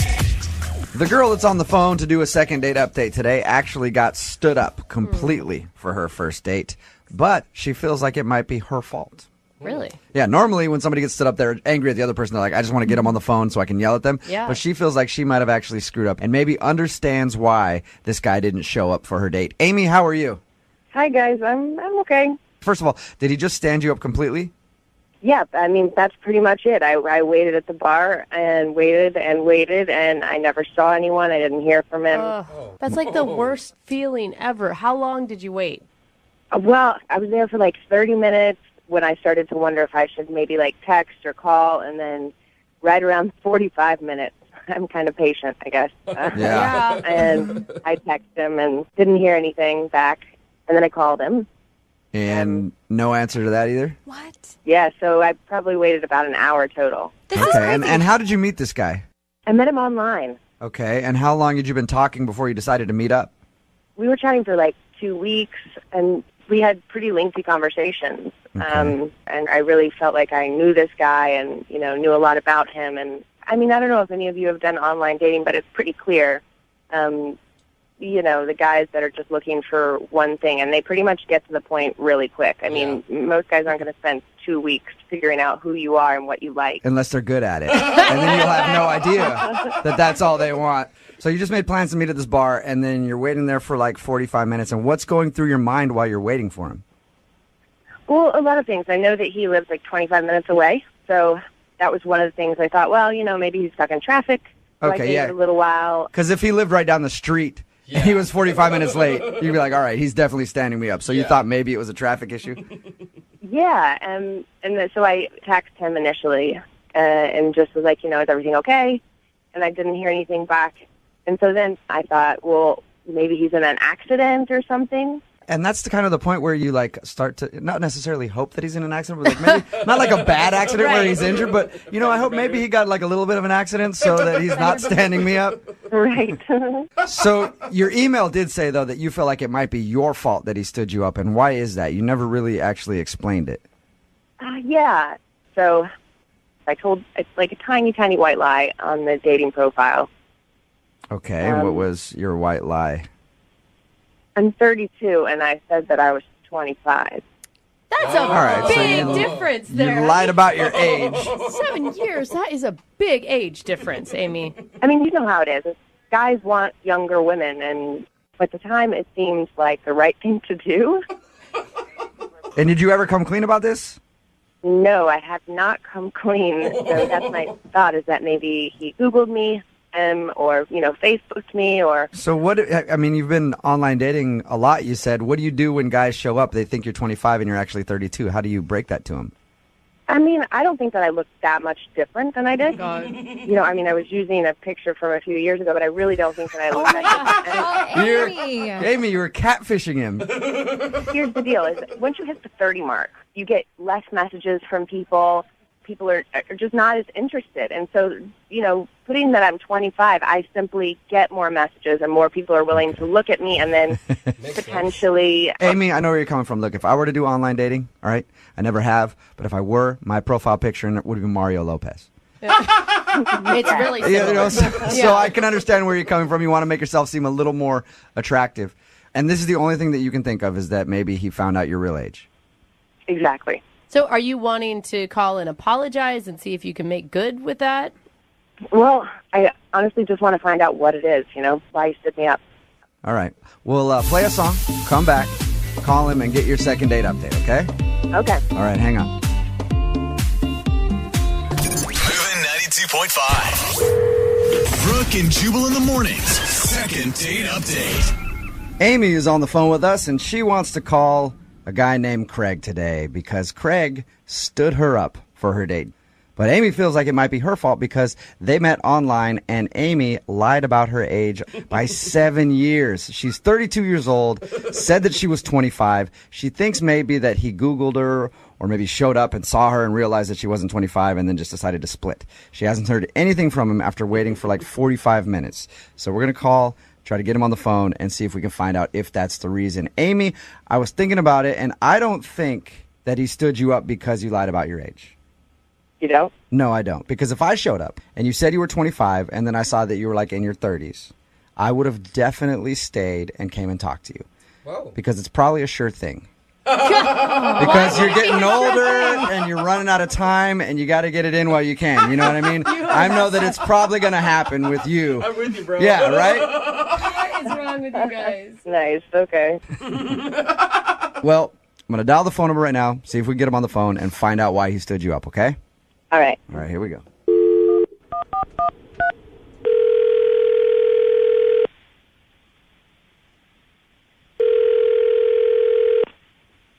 Hello? Hi, can I speak to Craig, please? This is Craig. Hey, Craig, how are you? This is Jubal from Brooke and Jubal in the Morning. Who? Sorry? Jubal from Brooke and Jubal in the Morning, the radio show. Hi. Hi, how are you? Fine. Sorry, why are you calling? I'm calling because you recently sort of went out on a date with a listener of ours, and they wanted us to get a hold of you. Oh. And I say sort of went out on a date because you never actually showed up to the date. You're talking about Amy? Yes.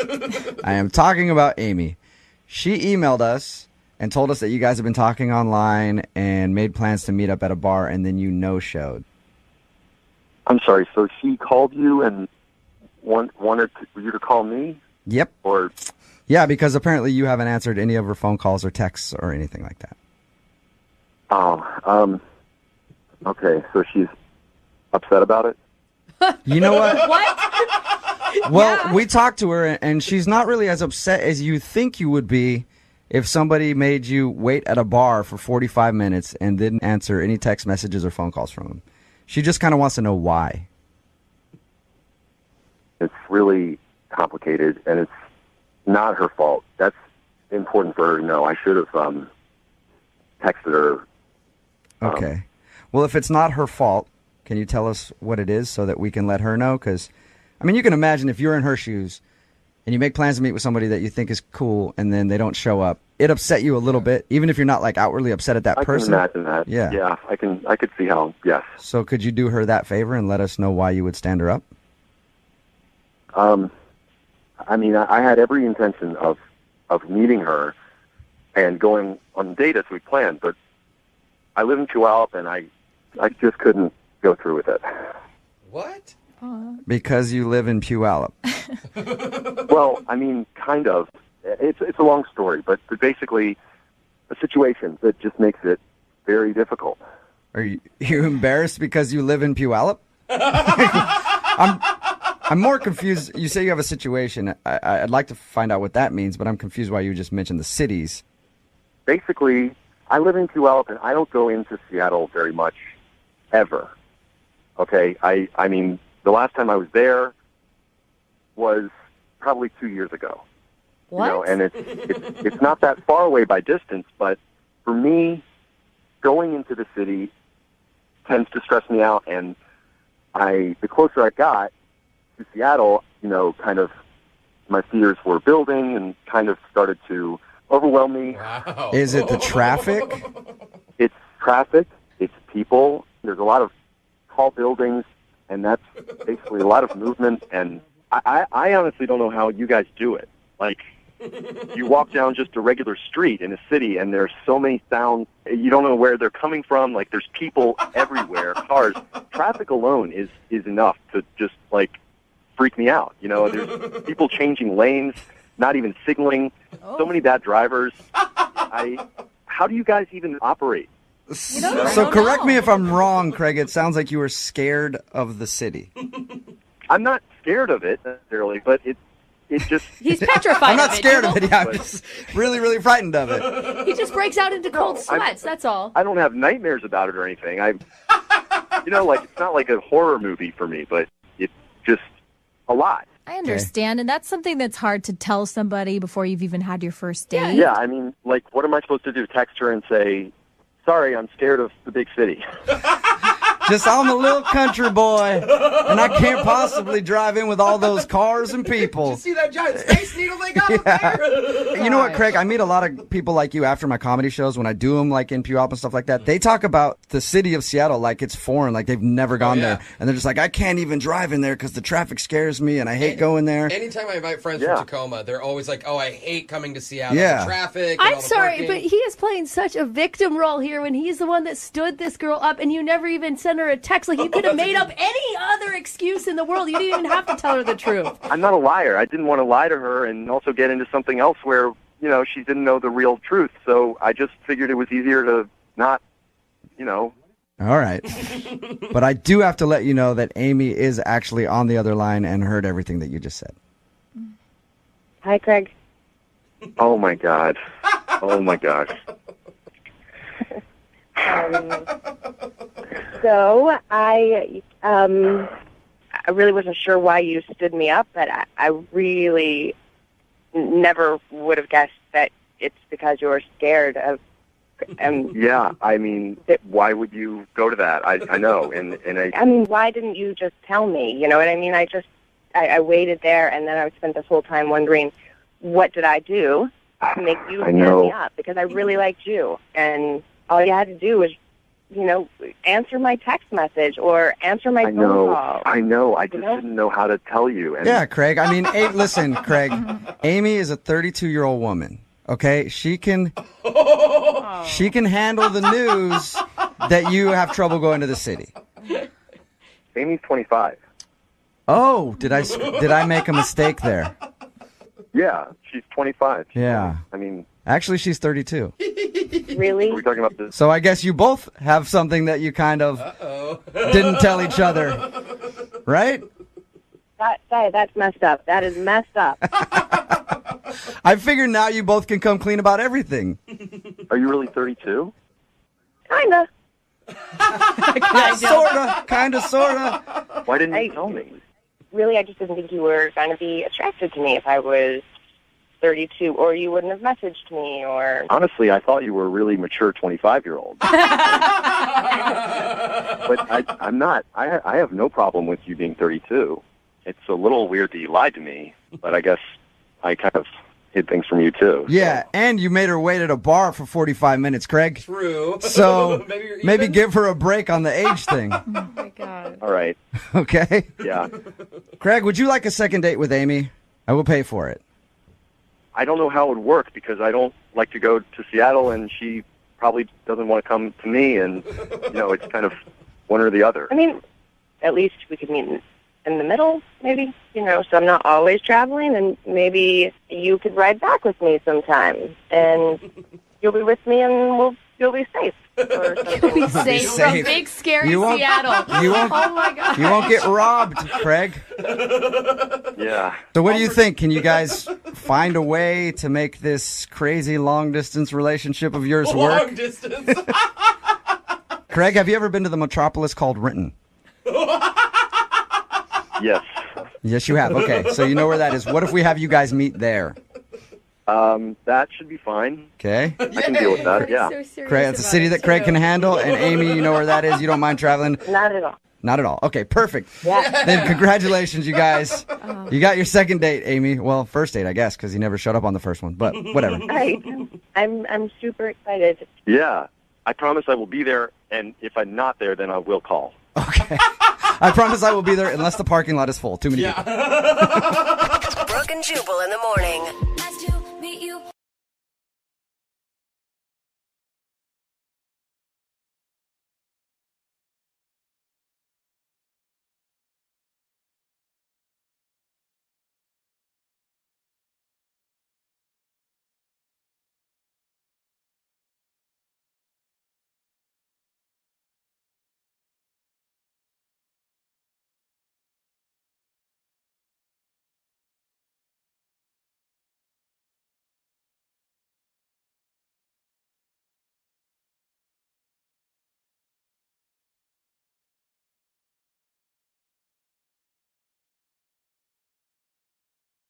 This is the first date I can think of in a while where the police actually got involved. What?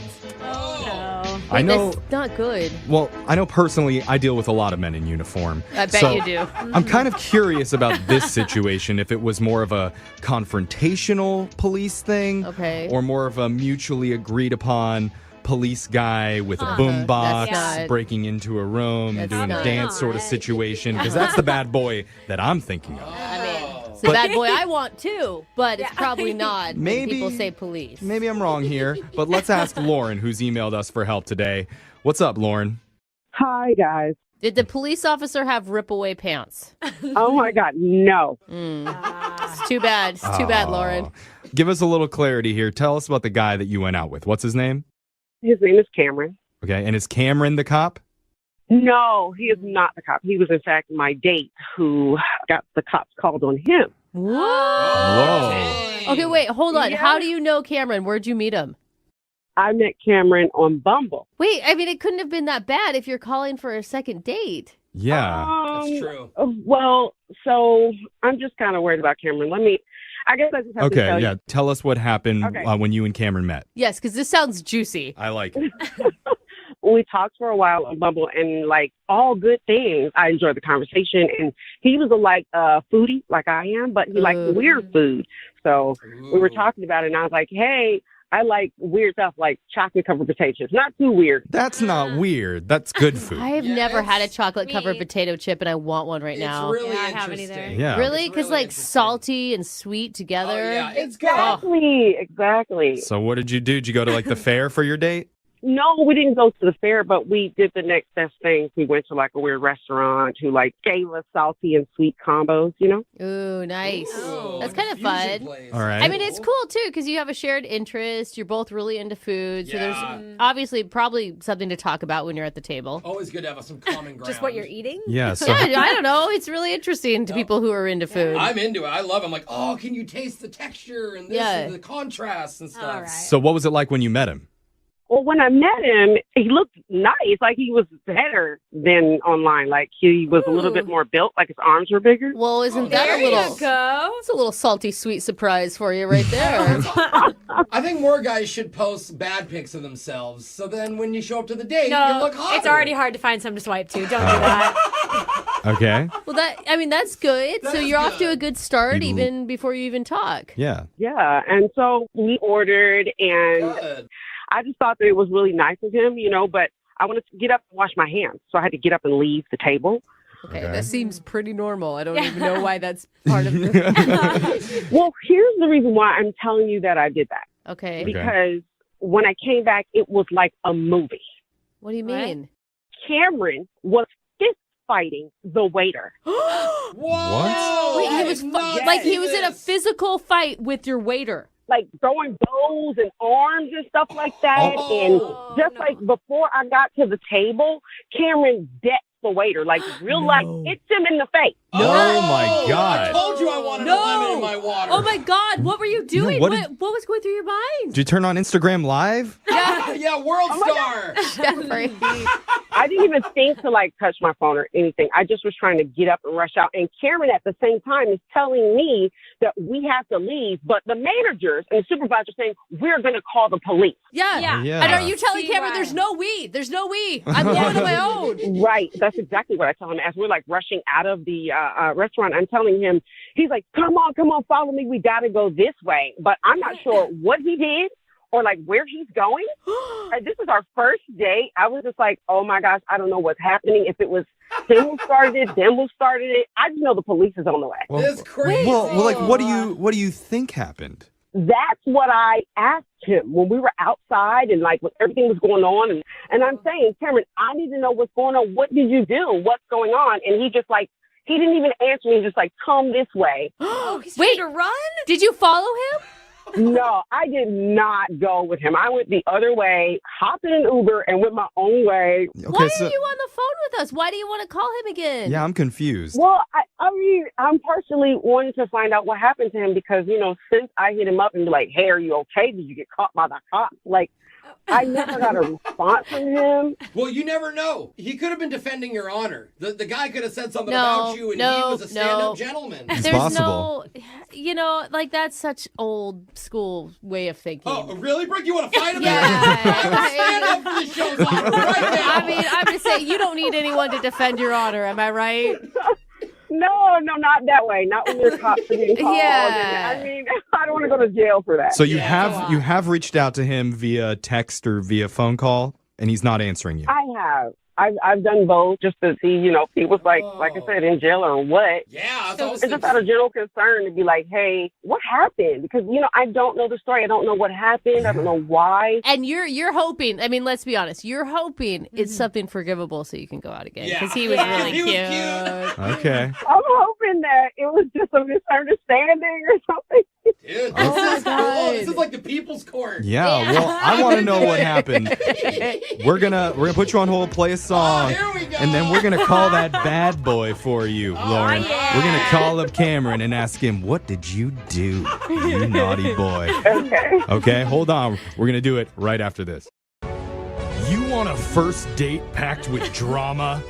Filled with chaos and intensity, you came to the right place. Oh my God, you're so right today. That's not even an oversell. Because one of our listeners, Lauren, went to a restaurant, and without warning, she excused herself to go wash her hands. Wait, that's not the dramatic She part. adjusted the left faucet and then the right one till she found the perfect temperature, and those germs on her hands didn't stand a chance. That's not why it you're losing. was madness. You are having a hard time reading the storyline. And then, when she finally came out of the bathroom, she found her date Cameron fist fighting their waiter. You just threw that in at the end. And the cops were called, and afterwards Cameron tried to convince her to run down the street with him. She said, no thanks, I don't want to do that. But now she's curious, because after the date, she's been trying to get a hold of Cameron to figure out what happened, what caused that fight, and he's not responding. So she's hoping that we can step in and figure out those answers for her. Isn't that right? Nickel every time someone fist fought the waiter.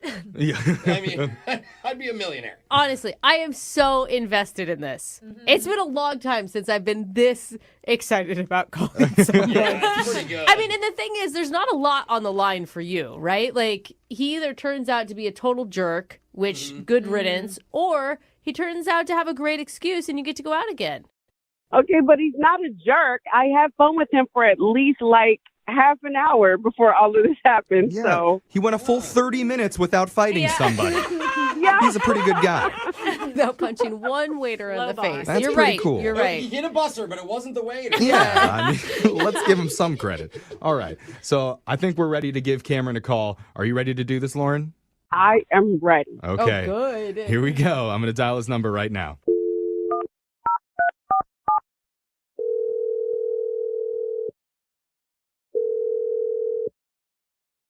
Hello? Hey, I'm looking for Cameron. Who's calling? My name's Jeff from the radio show Brooke and Jeffrey in the Morning, otherwise known as Detective Garcia. Oh, God. Stop it. Okay. I'd like to ask you a few questions, sir, if you have a moment. Radio detective? I don't really have a lot of time now. Yeah. Okay. Well, I'll He's make not laughing. I'll make this quick.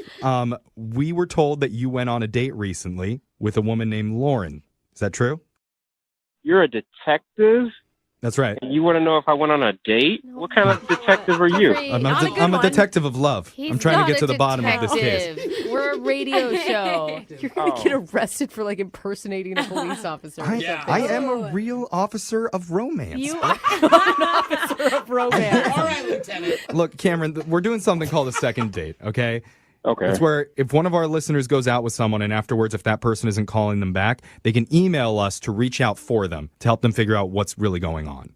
And so Lauren went out with you. She had a pretty good time with you up until some chaos ensued. And she's been having a hard time getting a hold of you afterwards, and she's worried. I like Lauren, but it was just a bad night. I really don't want to talk about that night. Okay. Well, no, she agrees it was a bad night, but when she was talking about you, she had glowing things to say about how handsome you were and how nice you were. Well, if Lauren thinks so, then that's true. Okay. I mean, honestly, Cameron, from the time that we've talked, you sound like a nice guy, and I'm sure it was just a misunderstanding. Yeah. You're right. It was a misunderstanding. Okay. Okay, good.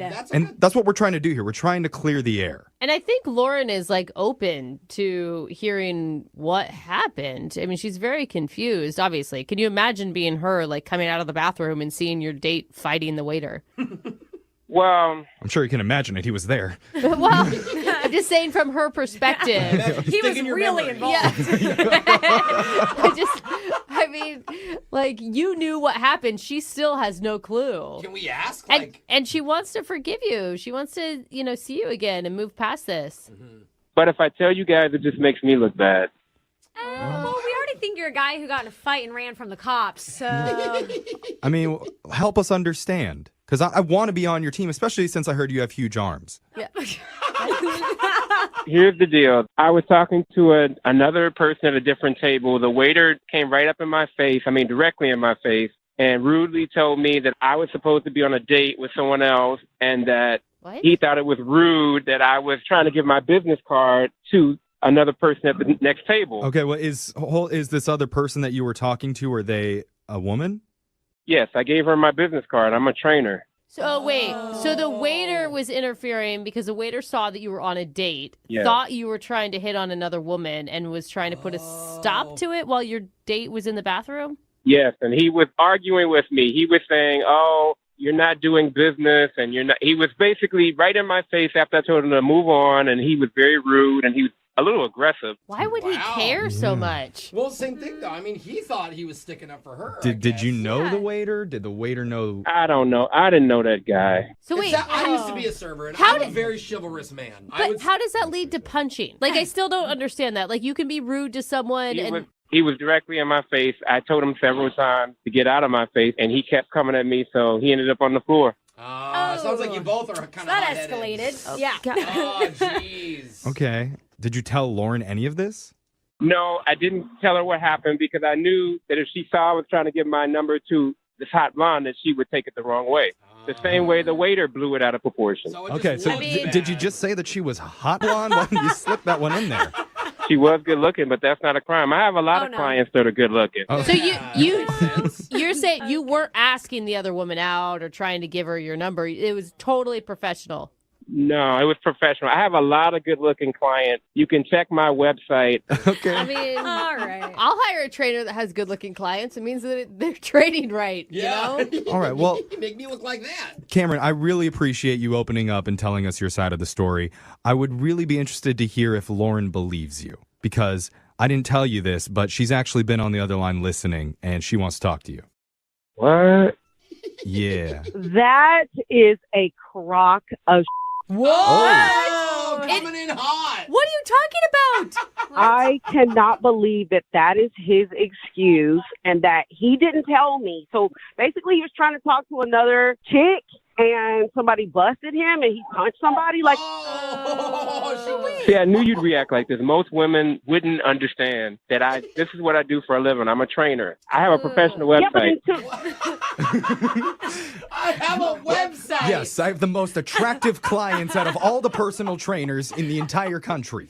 but in the 2 I or have 3 minutes that I testimonials. went to go wash my hands is not the time for you to talk to another female. Like, I don't blame that waiter. Maybe I should date his because he's got my back. I mean, maybe. Hey, I don't think the waiter was dateable because he's in the hospital still. That is not something to brag about, Cameron. Hold on, we weren't there. We don't know. This girl could have literally turned and said, excuse me, are you a trainer? I mean, the guy's probably no, fit. who does that?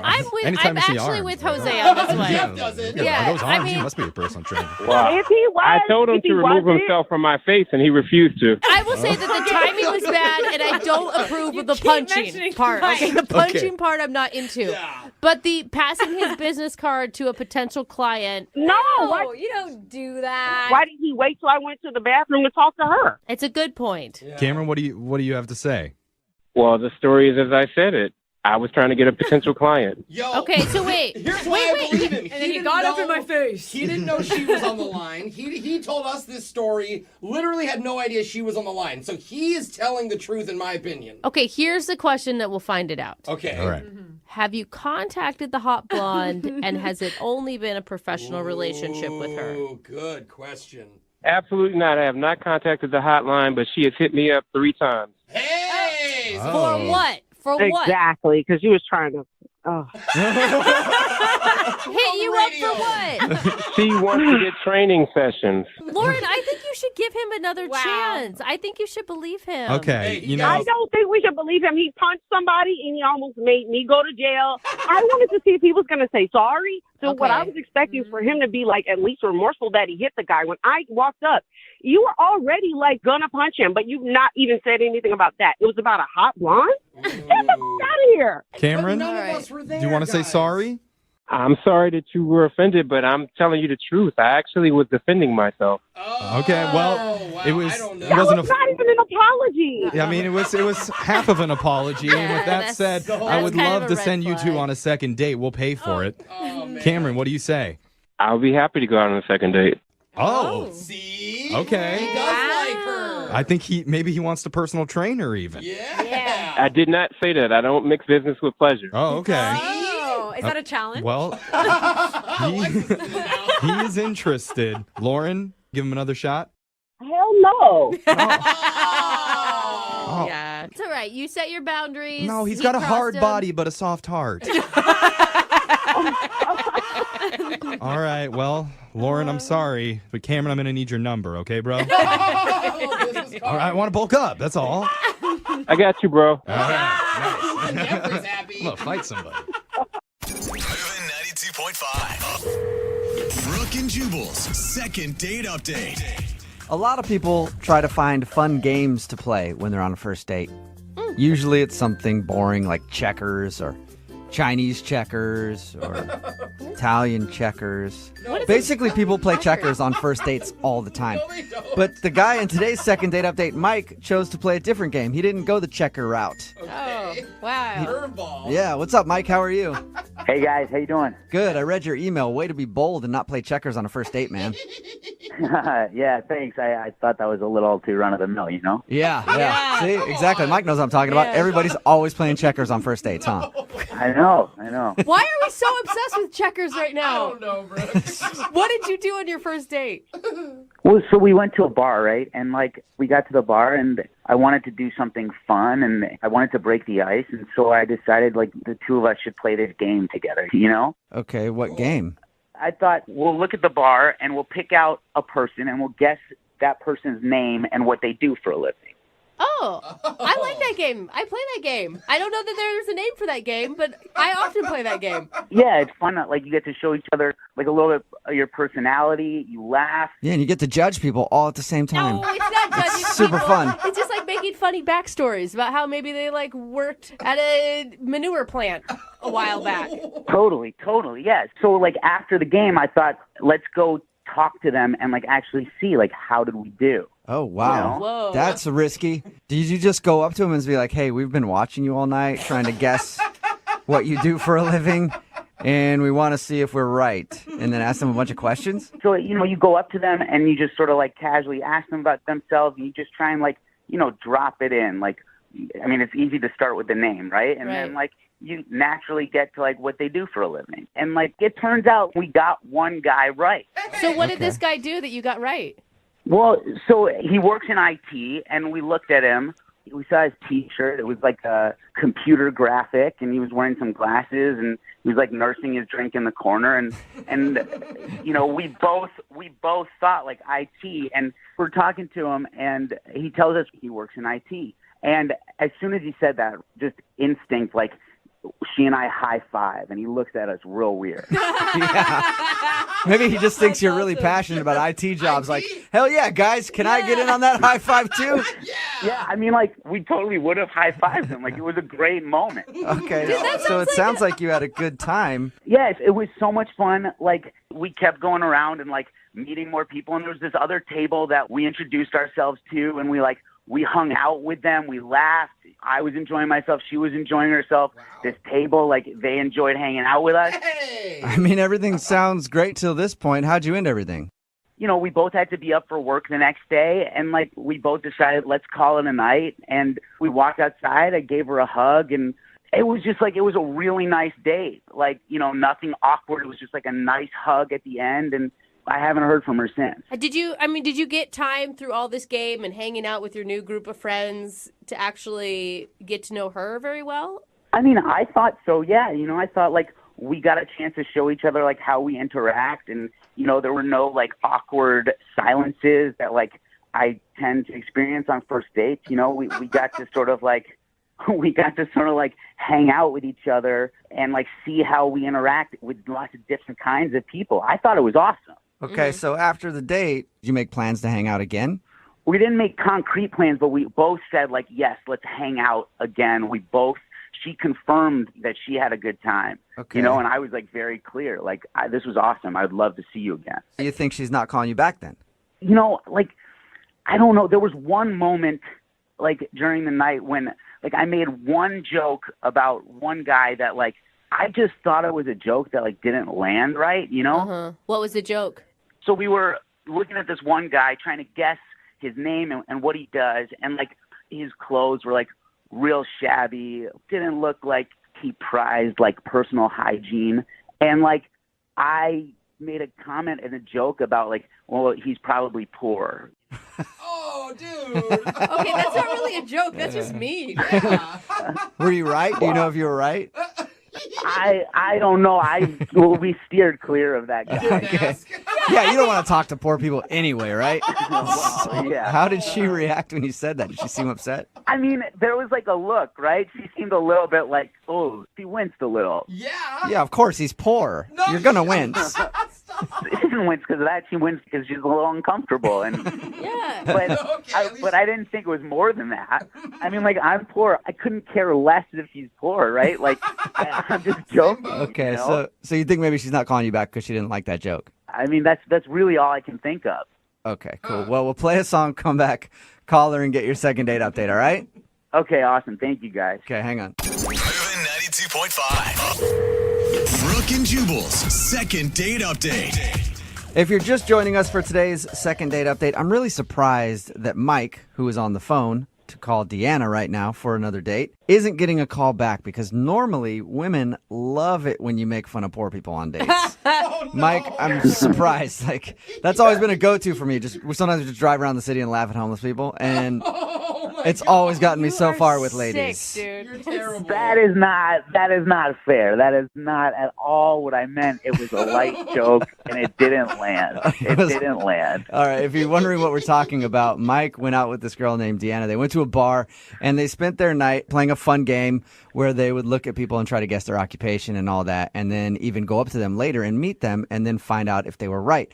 But he feels like she might not be calling back because he had a poorly timed joke where he looked at someone and said, I bet you that guy's just poor. And his date didn't look like she thought it was funny. It sounds worse here. I never heard. Did you ever approach the poor guy and find out what he did? No, we steered clear of him. I thought it was probably not best to revisit. Yes, thank you. Yeah, just leave that in the past and move forward. And even then, it sounds like you recovered because you said that she was interested in hanging out again at the end of the night. It sounded like it, yeah. And like, we kept hanging out. We kept meeting these other people. She had a great time. Yeah. All right, cool. Well, I'm about to dial her phone number right now and see if we can find out why she's not getting back to you, okay? Awesome. Thanks, guys. All right, here we go.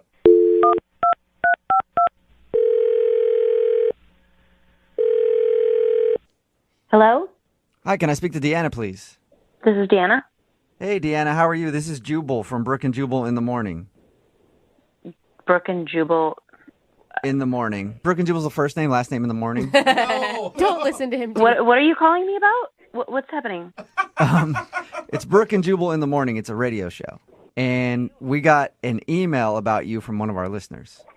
About me? Yeah. His name is Mike, and you guys went out on a date the other night. Oh.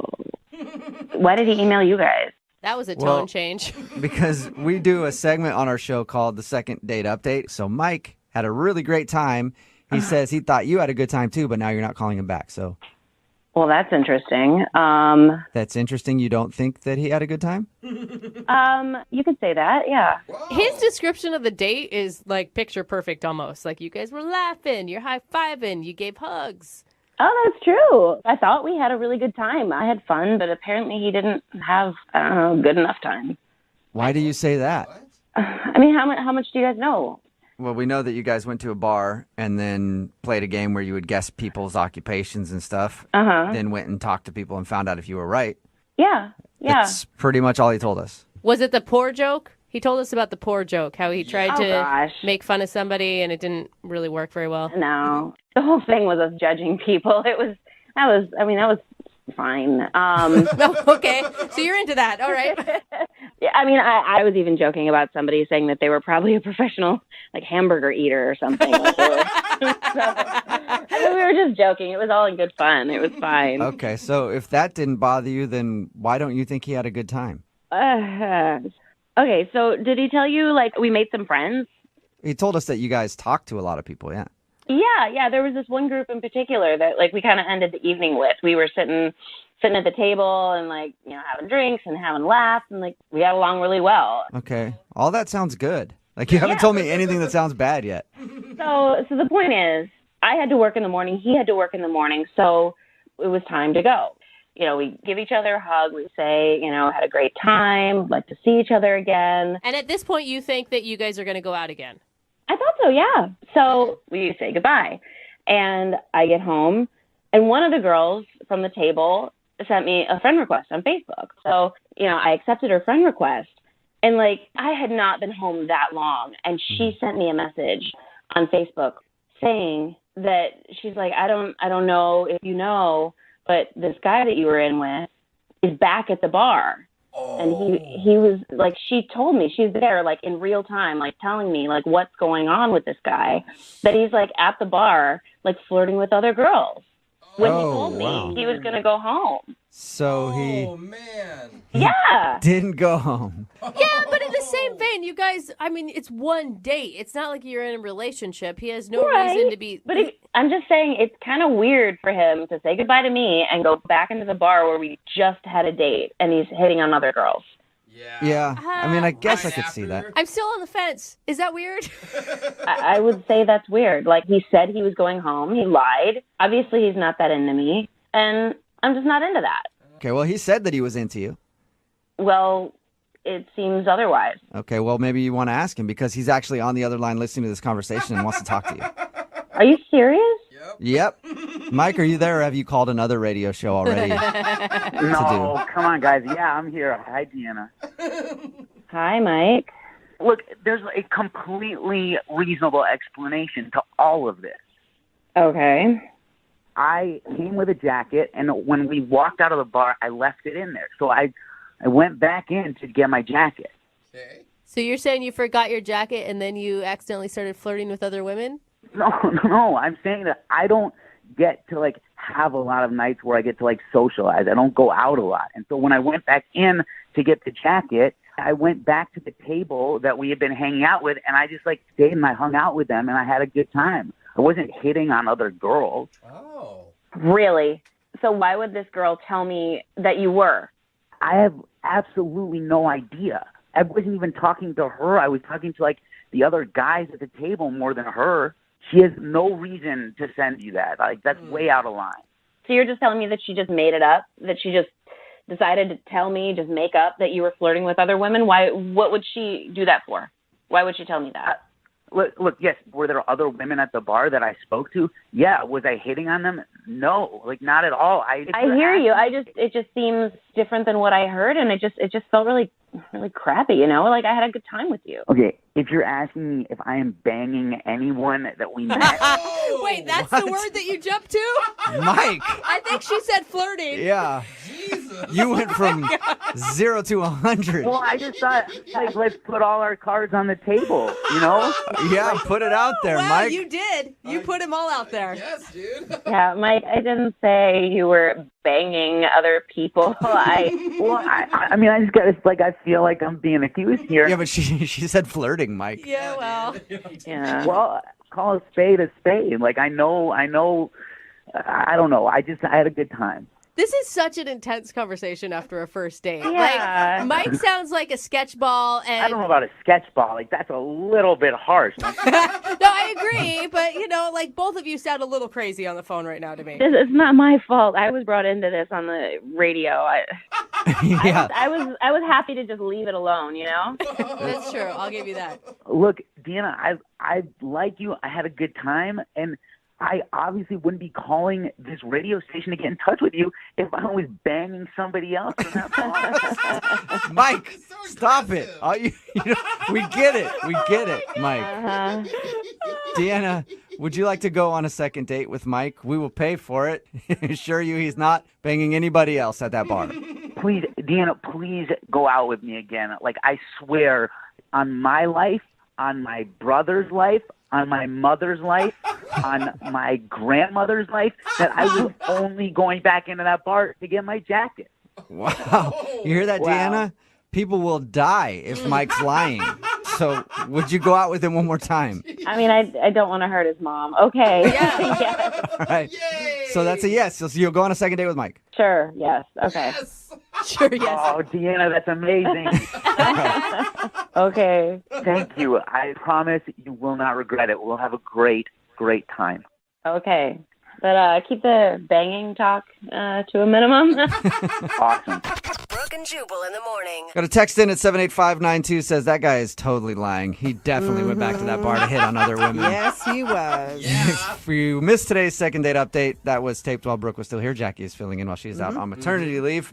Mike wanted to call a girl named Deanna who wasn't calling back after their date. Apparently, while they were out on their first date, they kind of played a game where they would look at people and guess what they did for a living and stuff. Sounds fun, though. I like that whole thing. And then they'd go up and talk to those people and find out if they were right.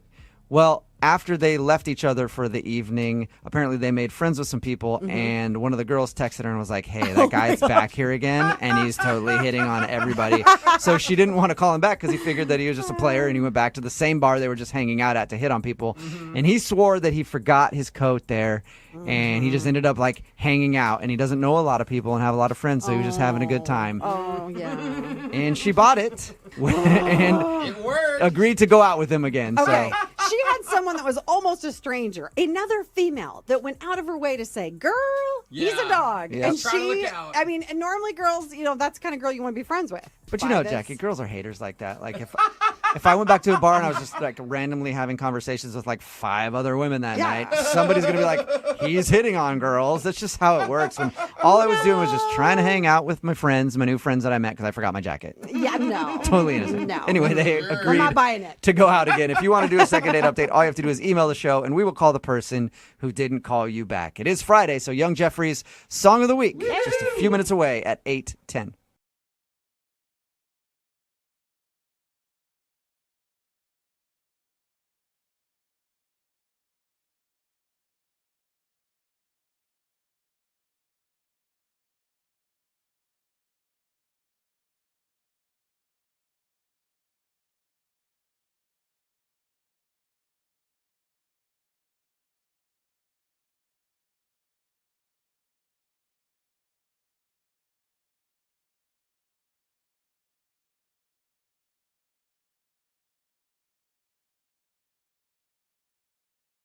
Moving 92.5. Brooke and Jubal's second date update.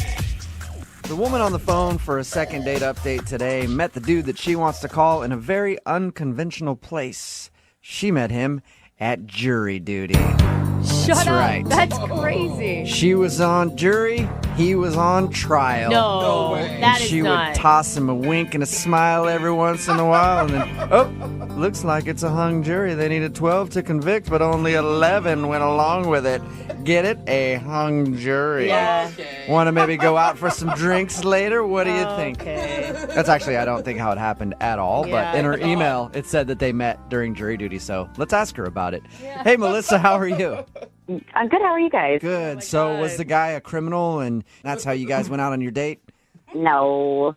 No, we were both jurors. Oh. Oh, that's too bad. Really ruins the sexual innuendo jokes, too. I know. That sucks. Sorry. All right, boring. So you guys had jury duty together. That's an interesting way to meet somebody. Yeah. I mean, I definitely wasn't expecting it, that's for sure. Yeah, and you may be the only person ever to have enjoyed jury duty because I of know. Yeah. Only person I met on mine was like this really surly old lady, and I was attracted to her, but she did not want to go out with me. It's weird. Jubal always getting turned down by the best of them. So tell us a little bit about this guy. What's his name, first of all? His name is Mark. Mark. Okay, and what did you like about Mark? Well, I mean, I was definitely attracted to him. He was really, really nice. He had brown eyes, which were like my absolute favorite, and curly hair, and he wore glasses, and just really, really cute. And he asked me to lunch every day. Okay. You know?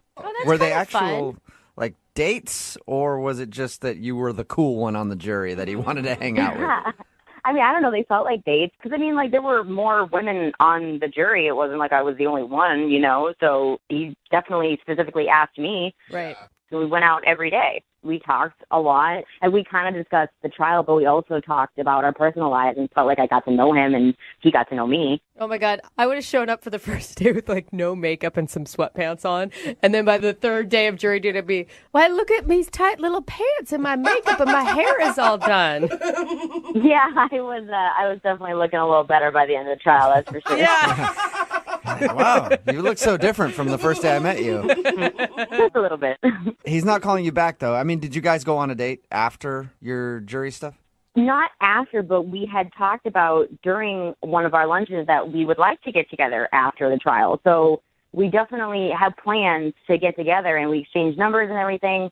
So I was waiting for him to call me after, you know, the trial ended, and he hadn't. So I sent him a text, and he didn't respond. And there's just, I mean, there's no way you could have gotten something confused where for him it was a friendly lunch and for you it was a little bit more. No, it was definitely not casual. Like, he was flirting with me. I mean, like, he would, you know, like, touch my leg and stuff. Okay. We were sitting at the bar. He would make a joke, and then, like, you know, it was just, you know, flirty touch me. So he'd, like, make a joke and then just grab your thigh and stare at you.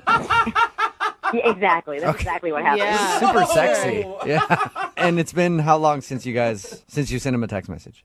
It's been about a week. About a week. And okay. you've heard nothing at all. Yeah, nothing. All right. Well, play a song, come back, call him, and get your second date update, okay?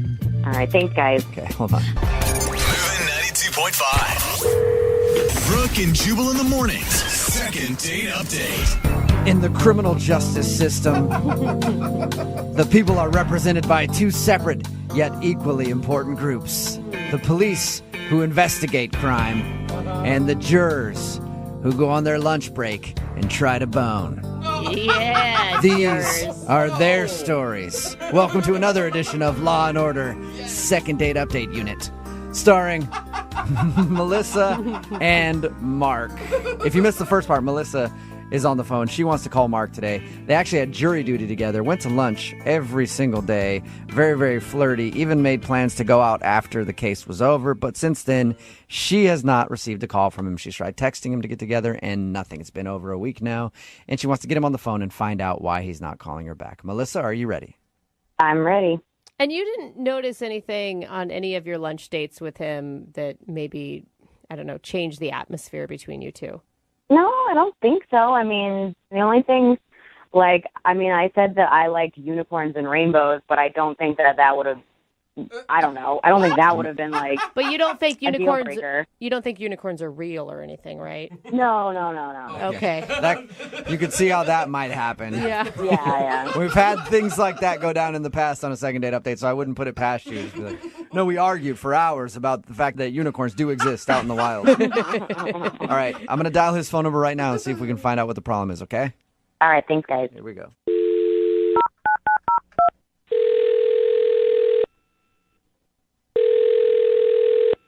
Hello? Hi, I was looking for Mark. I'm speaking. Is this Mark who served jury duty just about a week ago? Yes. Awesome. I'm from the district attorney's office, and I need to speak with you about something. I don't think you can say that. No. What's going on? My name is actually Jubal from Brooke and Jubal in the Morning, the radio show. Okay. Close to the same thing. What is this? What's happening? Well, it's a segment that we do on our show called the Second Date Update, and one of our listeners actually emailed us to get a hold of you. Her name is Melissa, and you two had jury duty together. Yeah. Yeah, we did. Yep, and you guys went to lunch like every day that you had jury duty, right? Yeah, why do you know that? Why I know it? I'll tell you why I know it. I know it because we talked to Melissa. And she's really confused because she said that you guys were flirty, going out to lunch every day, and she thought you guys were going to actually have a date after the case was over, and now you're not calling her back. So she wanted to see if we could get you on the phone and ask why. Oh, man. Is there a reason that you're not calling her back? Did you not like her? No, no. That's the complete opposite. Like I just fell for this girl, man. Like hard. What? Wow. Yeah.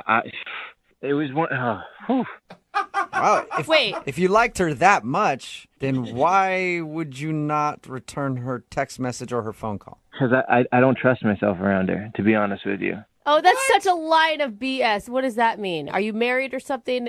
No, I'm not married. It wasn't anything like that. Like I just I realized that like it probably wasn't great for me to be around her. Like how though? What do you mean? She she didn't do this intentionally, but she like inadvertently changed my vote for this trial. What? Whoa. And after like I got back and I was like, oh my God, like I just put this dude away when I didn't really believe that he was guilty because she did. And we were talking and it was just like, oh no, yeah, totally, completely. I know. I agree with you. Of course, you know, and I, oh man. Yeah, dude. I didn't. So she told you, okay, sorry, you're confusing me a little bit. So you voted that this guy was guilty, but you didn't think he was guilty because of her. Yeah, I can't really explain it, to be honest with you. I mean, she's so beautiful, my God, and she's so smart. I feel like I would do anything for her.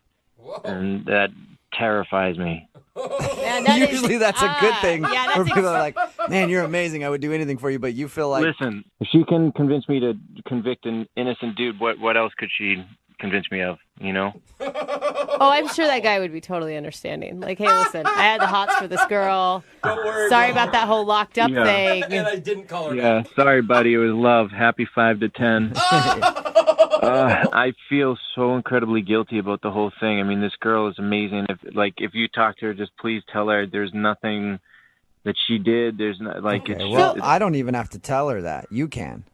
I told you I don't want to talk to her. No, I mean that she's on the other line listening right now and wants to talk to you. So are you serious? Yeah, you've actually already kind of told her what the problem is. Really, Mark? Of all the things, that's the reason? Oh my, this is so awkward.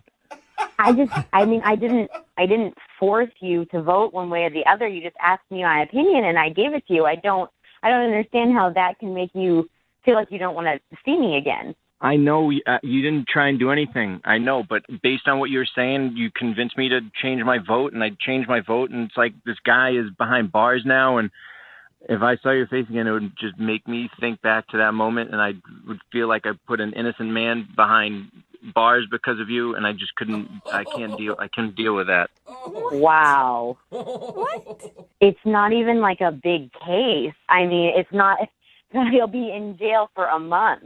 It wasn't like the sentence was that harsh. It's not like you sentenced somebody to death. Melissa obviously thought he was guilty. So, I mean, there's the other side of the argument, too. It doesn't matter. It's already said and done. It's over, you know? And, like, this guy's behind bars right now who knows what's happening to him in there because of me, and I can't deal with... No, I can't deal with that guilt. He's probably in like a minimum security prison. I mean, he's probably like in county downtown. He'll probably be out in about an hour for, overpopulation. Like, I'm sure it's not that bad. That doesn't matter. There's a guy behind bars because of me. And 10 other people. There were 10 other people that it's not just you. I was the deciding vote. I had a vote on this man's life, and I screwed it up. This man's life. Melissa, are you still attracted to Mark after all this? I think I'd prefer someone with more of a backbone, to be totally honest. Oh. Yeah, you seem like kind of a pushover, Mark. That's what I'm saying. I can't be around her. I know that.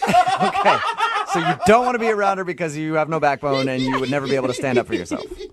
Normally I am. I'm a strong-willed person with a strong backbone, but even just hearing her voice, I turn into a jellyfish. Well, okay. Hey, Mark, I need somebody to pick up my dry cleaning. Can you do that for me? Oh, no. Yeah, I don't want to, but I probably would. In that case, Mark, would you like to go out on another date with Melissa? We will pay for a second date. I mean, yes and no. Yes and no. I guess the decision is all Melissa at this point. Melissa, do you want to go out with Mark again? It's your call. Say no. Yes, but I want him to pay for it, not you guys. Dude, Melissa, I feel like you're going to use your powers for evil. Yeah. Harness well, them now for that good. I know I have them, I must. Oh, I'll do whatever you want. Let's just get this over with then. Oh my God. Wait, are you saying you'll go out with Melissa again? I have no choice. Okay, and Melissa, you actually do want to go out with him again? I need to make sure. Yeah. I've never been put in this position before. Yeah, I'd love to. Oh my God. Congratulations, Melissa. You got yourself a second date. Oh, man. Woohoo! And an indentured servant for life, I think. Oh, what have I done? Oh my God. Brooke and Jubal in the morning. Got a text in at 78592 that says, I don't know what kind of mind control powers Melissa has, but I will do anything for her as well. It's Brooke and Jubal in the morning, talking about today's second date update. Melissa wanted to call a guy named Mark. They've actually served jury duty together, and she was wondering why he wasn't calling back. They enjoyed their time together. They agreed to go out on a date, but we got him on the phone and found out the reason he wasn't calling back was because Melissa controls him and his every move. He said that he didn't want to vote guilty for the guy that was on trial, but because she thought the guy was guilty, he voted guilty. And she didn't ask him to vote guilty. No. He just did it, and then he assumed that that means that everything Melissa would ever ask him to do, he would do it. He had no backbone when it came to her, so he didn't want to see her again just to try to preserve himself because he knows that he can't control himself. No matter what Melissa wants, he will do it. Which kind of told us what he was going to say at the end when you asked if he wanted a second date. Yeah. Yeah, of course. They are apparently going to go out again. He says that he knows it's not a good idea, and he probably shouldn't go out with her because he can't trust himself. But Melissa said, Mark, you're going out with me. So he said, okay, I'm going on a date with you. I think he's doing some chores for her, too, around the house. Yeah. You know, picking up the dry cleaning, vacuuming, dishes. Yeah, whatever Melissa wants, Mark is going to do it for her. Remember, if you want a second date update, all you have to do is email the show, and we will call the person that didn't call you back. Moving 92.5.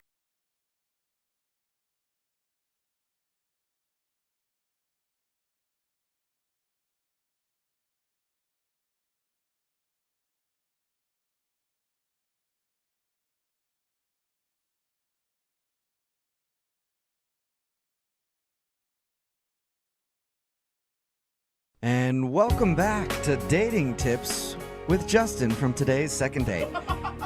Always remember Justin's 3 rules for a successful first date. 1, open all doors for your date. 2, make sure you pay the bill. And 3, always fake a wedding proposal. Oh, God. Sure to work? Oh, man. Never. Justin is on the phone for a second date, and today he wants to call a girl named Naomi. They went out on a date to a restaurant, and the couple next to them got engaged. The restaurant was all buzzing about it, and so Justin thought he'd play a funny joke and then stand up after them and go, we're getting engaged too. His joke wasn't as well received as he thought it was going to be. Justin, are you ready to give your former fiance a call? I am. And, she's just so cool. And so I guess what I'm looking for is like a redo, just a second chance. Yeah. I mean, you said it was, up until that point, the best date of your life. Yes, that's how I felt. So was there some sincerity behind your joke proposal? No. Okay, well, that's Not at all. I just want to make sure, because they say there's always some truth to every lie. Yeah. I mean, if she'd have said yes, it would have turned into the worst date ever. Yeah. Okay. I just want to make sure you didn't secretly want that. Yeah, all right. Yeah, that could have gone so bad for you if she's like, absolutely, I'd love to. And then she calls her mom right then and there, and now you're stuck. All right, well, I'm going to dial her phone number and see if we can get her on the phone. Here we go. Oh, God.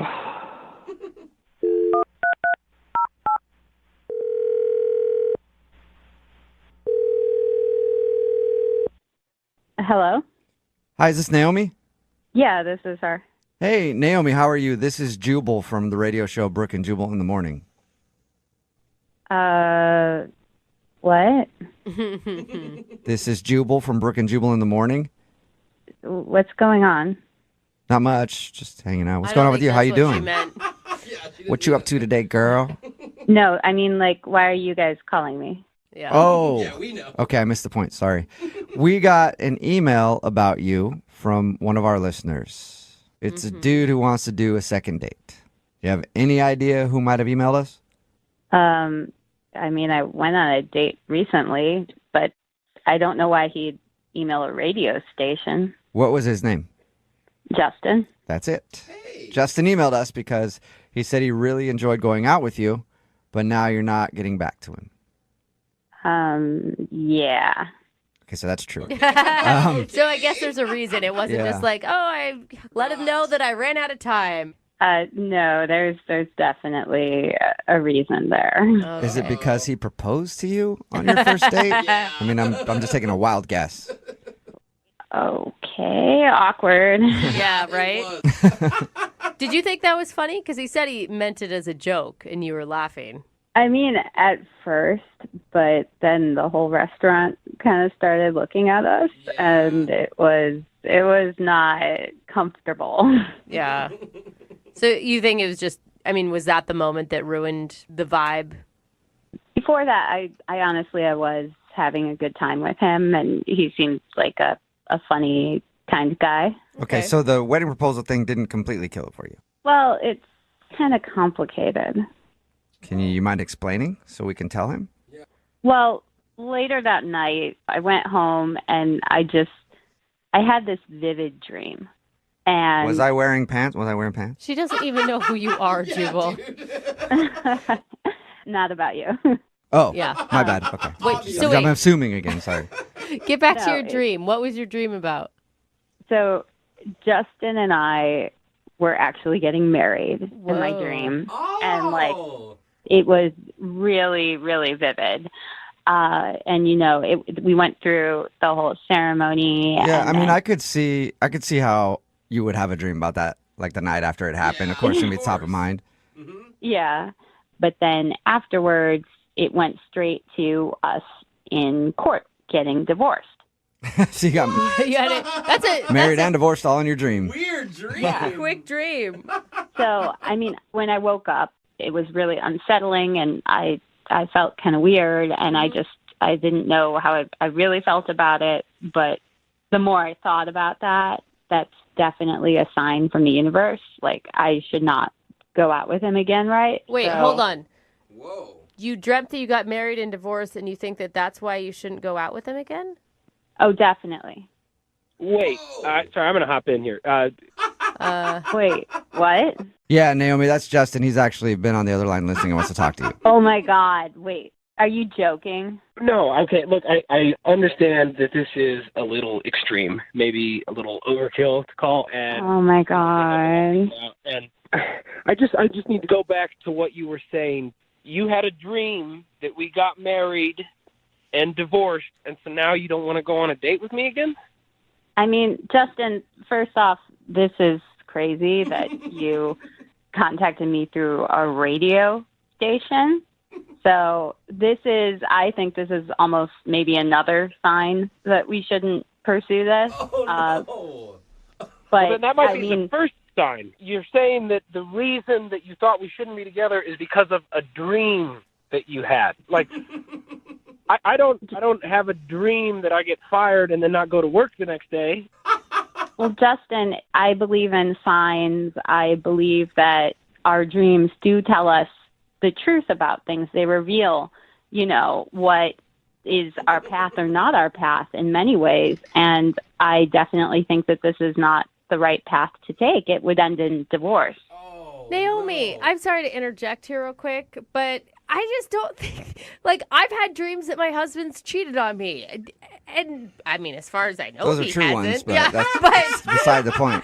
I didn't wake up in the morning and say, oh my God, we've got to get divorced because of what you did. It's just your subconscious. It's not a sign from the universe. Yeah, but it's not just a dream. I mean, we had the couple propose next to us, then he did the fake proposal, then in my dream we get married, then we get divorced. It's too much.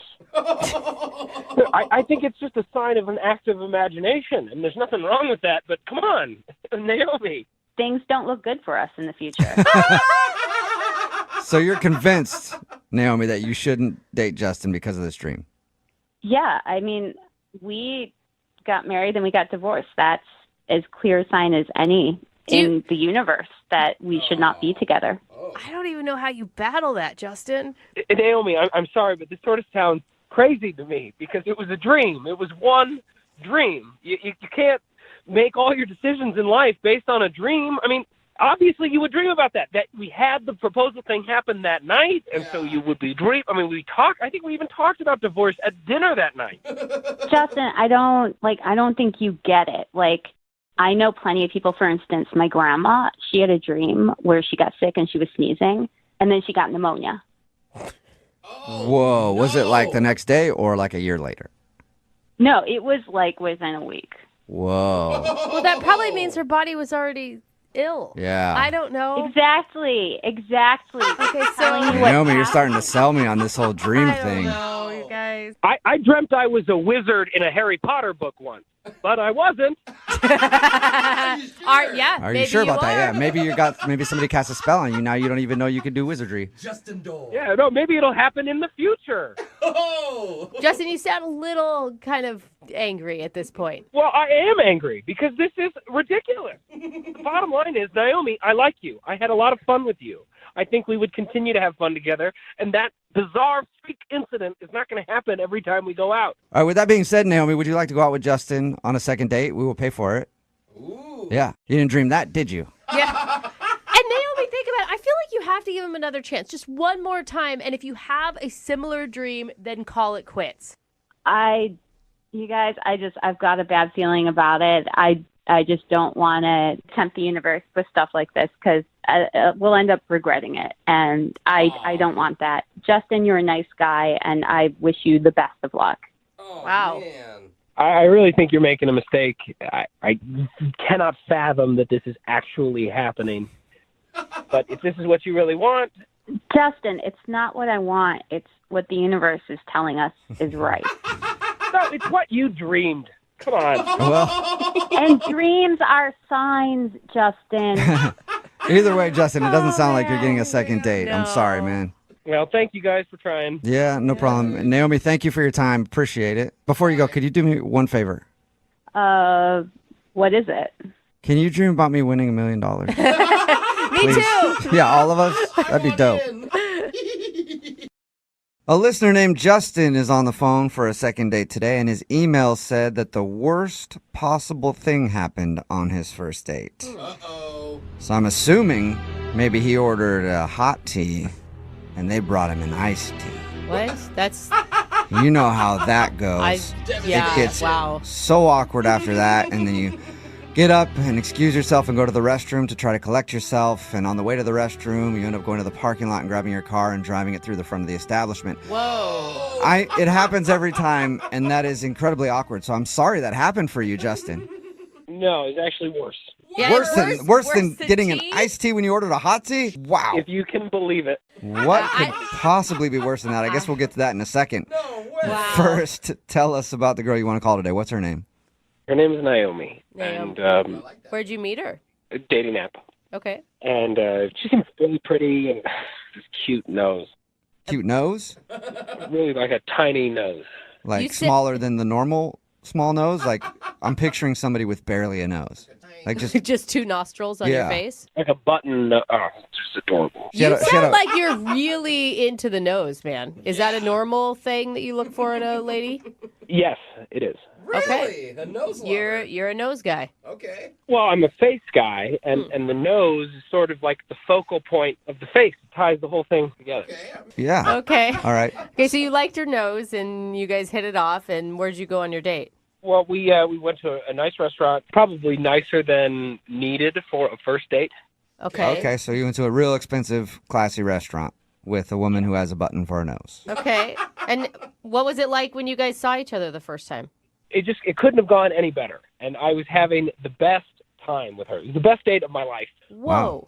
Until the table next to us, there was a couple having a romantic dinner themselves. And halfway through our dinner, this guy gets down on one knee and proposes to his fiancée. Wow. That's so sweet. I can't believe you guys got to witness that. How cool. How romantic. Oh, it gets better. So Wait, you don't sound like you're excited about it. You were upset? You thought she should have said no? Is that what it was? And you stormed out? The restaurant was applauding. Everyone was, clanging their glasses. And with everyone looking at us, the guy leans over and he says, "Hey, this could be you two soon." Oh, man. All right. So he did make it awkward for you guys. Why would the guy even comment to you guys? Well, so I tried to field it, though. I fielded it, and I felt good about it. I had an impulse, so I went with it. Okay. What'd you do? So I said, funny you should mention that. Stand up out of my chair, kneel down, and pretended to propose. What? Why would you do that? What on God's planet would make you do something like that? That is wrong on so many levels. I was just trying to be funny. I thought it was really funny. Yeah, real funny. Like, upstage the couple that just got engaged and then make it really awkward between you and your date. Well, I don't think it would have been, except I got up and I said, sorry, guys, just kidding. We're actually on a first date. Okay, so you admitted that you weren't actually proposing. Okay, good. Did people think that was funny? Yeah, everyone thought it was funny, but now, all of a sudden, every eyeball in the restaurant was on us as a first date in the middle of the room, next to the couple who'd just gotten engaged. Right, okay. So everybody's looking at you. Was your date real awkward after that? It was excruciating, because it really felt like everyone was paying attention to us. The couple who'd just gotten engaged thought that they should pal around with us, and they tried to buy us dessert. And at the end of the dinner, the manager came over and he says, look, if you ever want to come back to the spot of your first date to propose. Oh, yeah. Yeah, but you're acting like annoyed. You're the one that set yourself up for that. I didn't propose to the woman next to me at the other table. That guy did it. Yeah, but you didn't have to fake a proposal to your first date. Exactly. No, but you weren't there. I had to make the joke. I don't know, man. I could just see if I was your date. You don't want to see someone joke about that even. Like the first time you see a man get down on a knee, you want it to be for real. Well, I don't know if you get the sense of humor in it. Okay. Did your date get the sense of humor in it, though? I think that's most important. I think she did. She laughed. She laughed hard with everybody else. I think it was me saying that it was our first date and that it kind of put us under a microscope for the rest of the evening. So why do you think all the attention ruined your night? Because it felt like we were on display. I mean, you could see the people would like lean over and whisper to each other like while making eye contact with me. Oh. And I didn't feel good about the rest of the date, and I think Naomi felt the same way. So how did it all end with you and Naomi? With an awkward hug. Oh, yeah. All right. So everything went downhill after that fake proposal. It ended with an awkward hug, and then I kind of reapproached the joke, and this is where I think, Brooke, you're probably right. I went too far because I said, maybe we'll come back one day. Oh, man, you should not have called back to that joke. You should have pretended like it never happened. No, that just feels like it's too sincere then. I feel like that makes it then not a joke. Well, that's why I'm thinking I screwed it up. I mean, I thought it would be funny, and she didn't really even laugh, and we've texted a little bit, and it's sort of lukewarm. When I asked her if she wants to do anything, I don't really get a response. Okay. Well, we'll play a song, come back, and then call your fiance and get your second date, okay? Hey, thank you. Yeah, hang on.